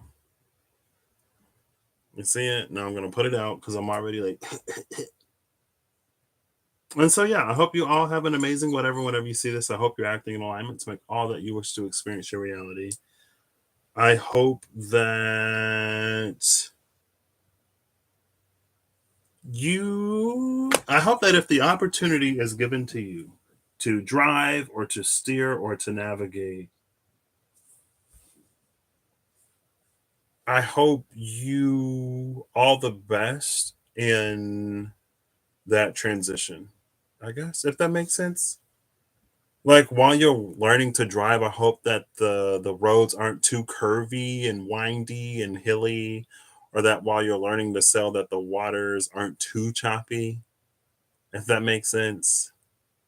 I hope you an appropriate, uh, surmountable, and navigable amount of whatever you got to do to get where you're going. If that makes sense. Because sometimes it's unavoidable. There are some things we have to learn, but like also growing up, I was the type that there were some things I was quick with. There were some lessons I had to learn the hard way. There were some things that, believe it or not, with everything that I literally just shared, believe it or not, there were some things that I had to like experience myself to learn. I didn't want to just take someone else's wisdom. um, because life is supposed to be hard and challenging, and if my life isn't difficult, you best believe that I'm gonna introduce a little bit of challenge. That was an old Patrick. But yeah, thank you, I appreciate it, and we'll see what happens as things move, as we move and evolve, and as we find out what our natures are, and how we can transcend form, or how we can, I guess,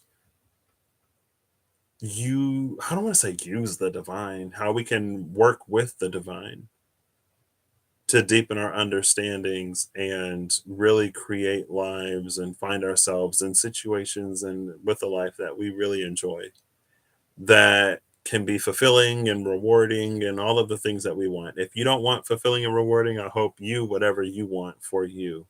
And more than I hope it for you, or as much as I hope it for you, I hope that you will allow yourself whatever you need to make that your reality. Because sometimes it's like it's not enough to hope for hope, especially if we never sort of follow through. So I hope you the follow through. I am also learning follow through, which has been needed for a long time. I'll catch y'all later. 2 hours. Woo!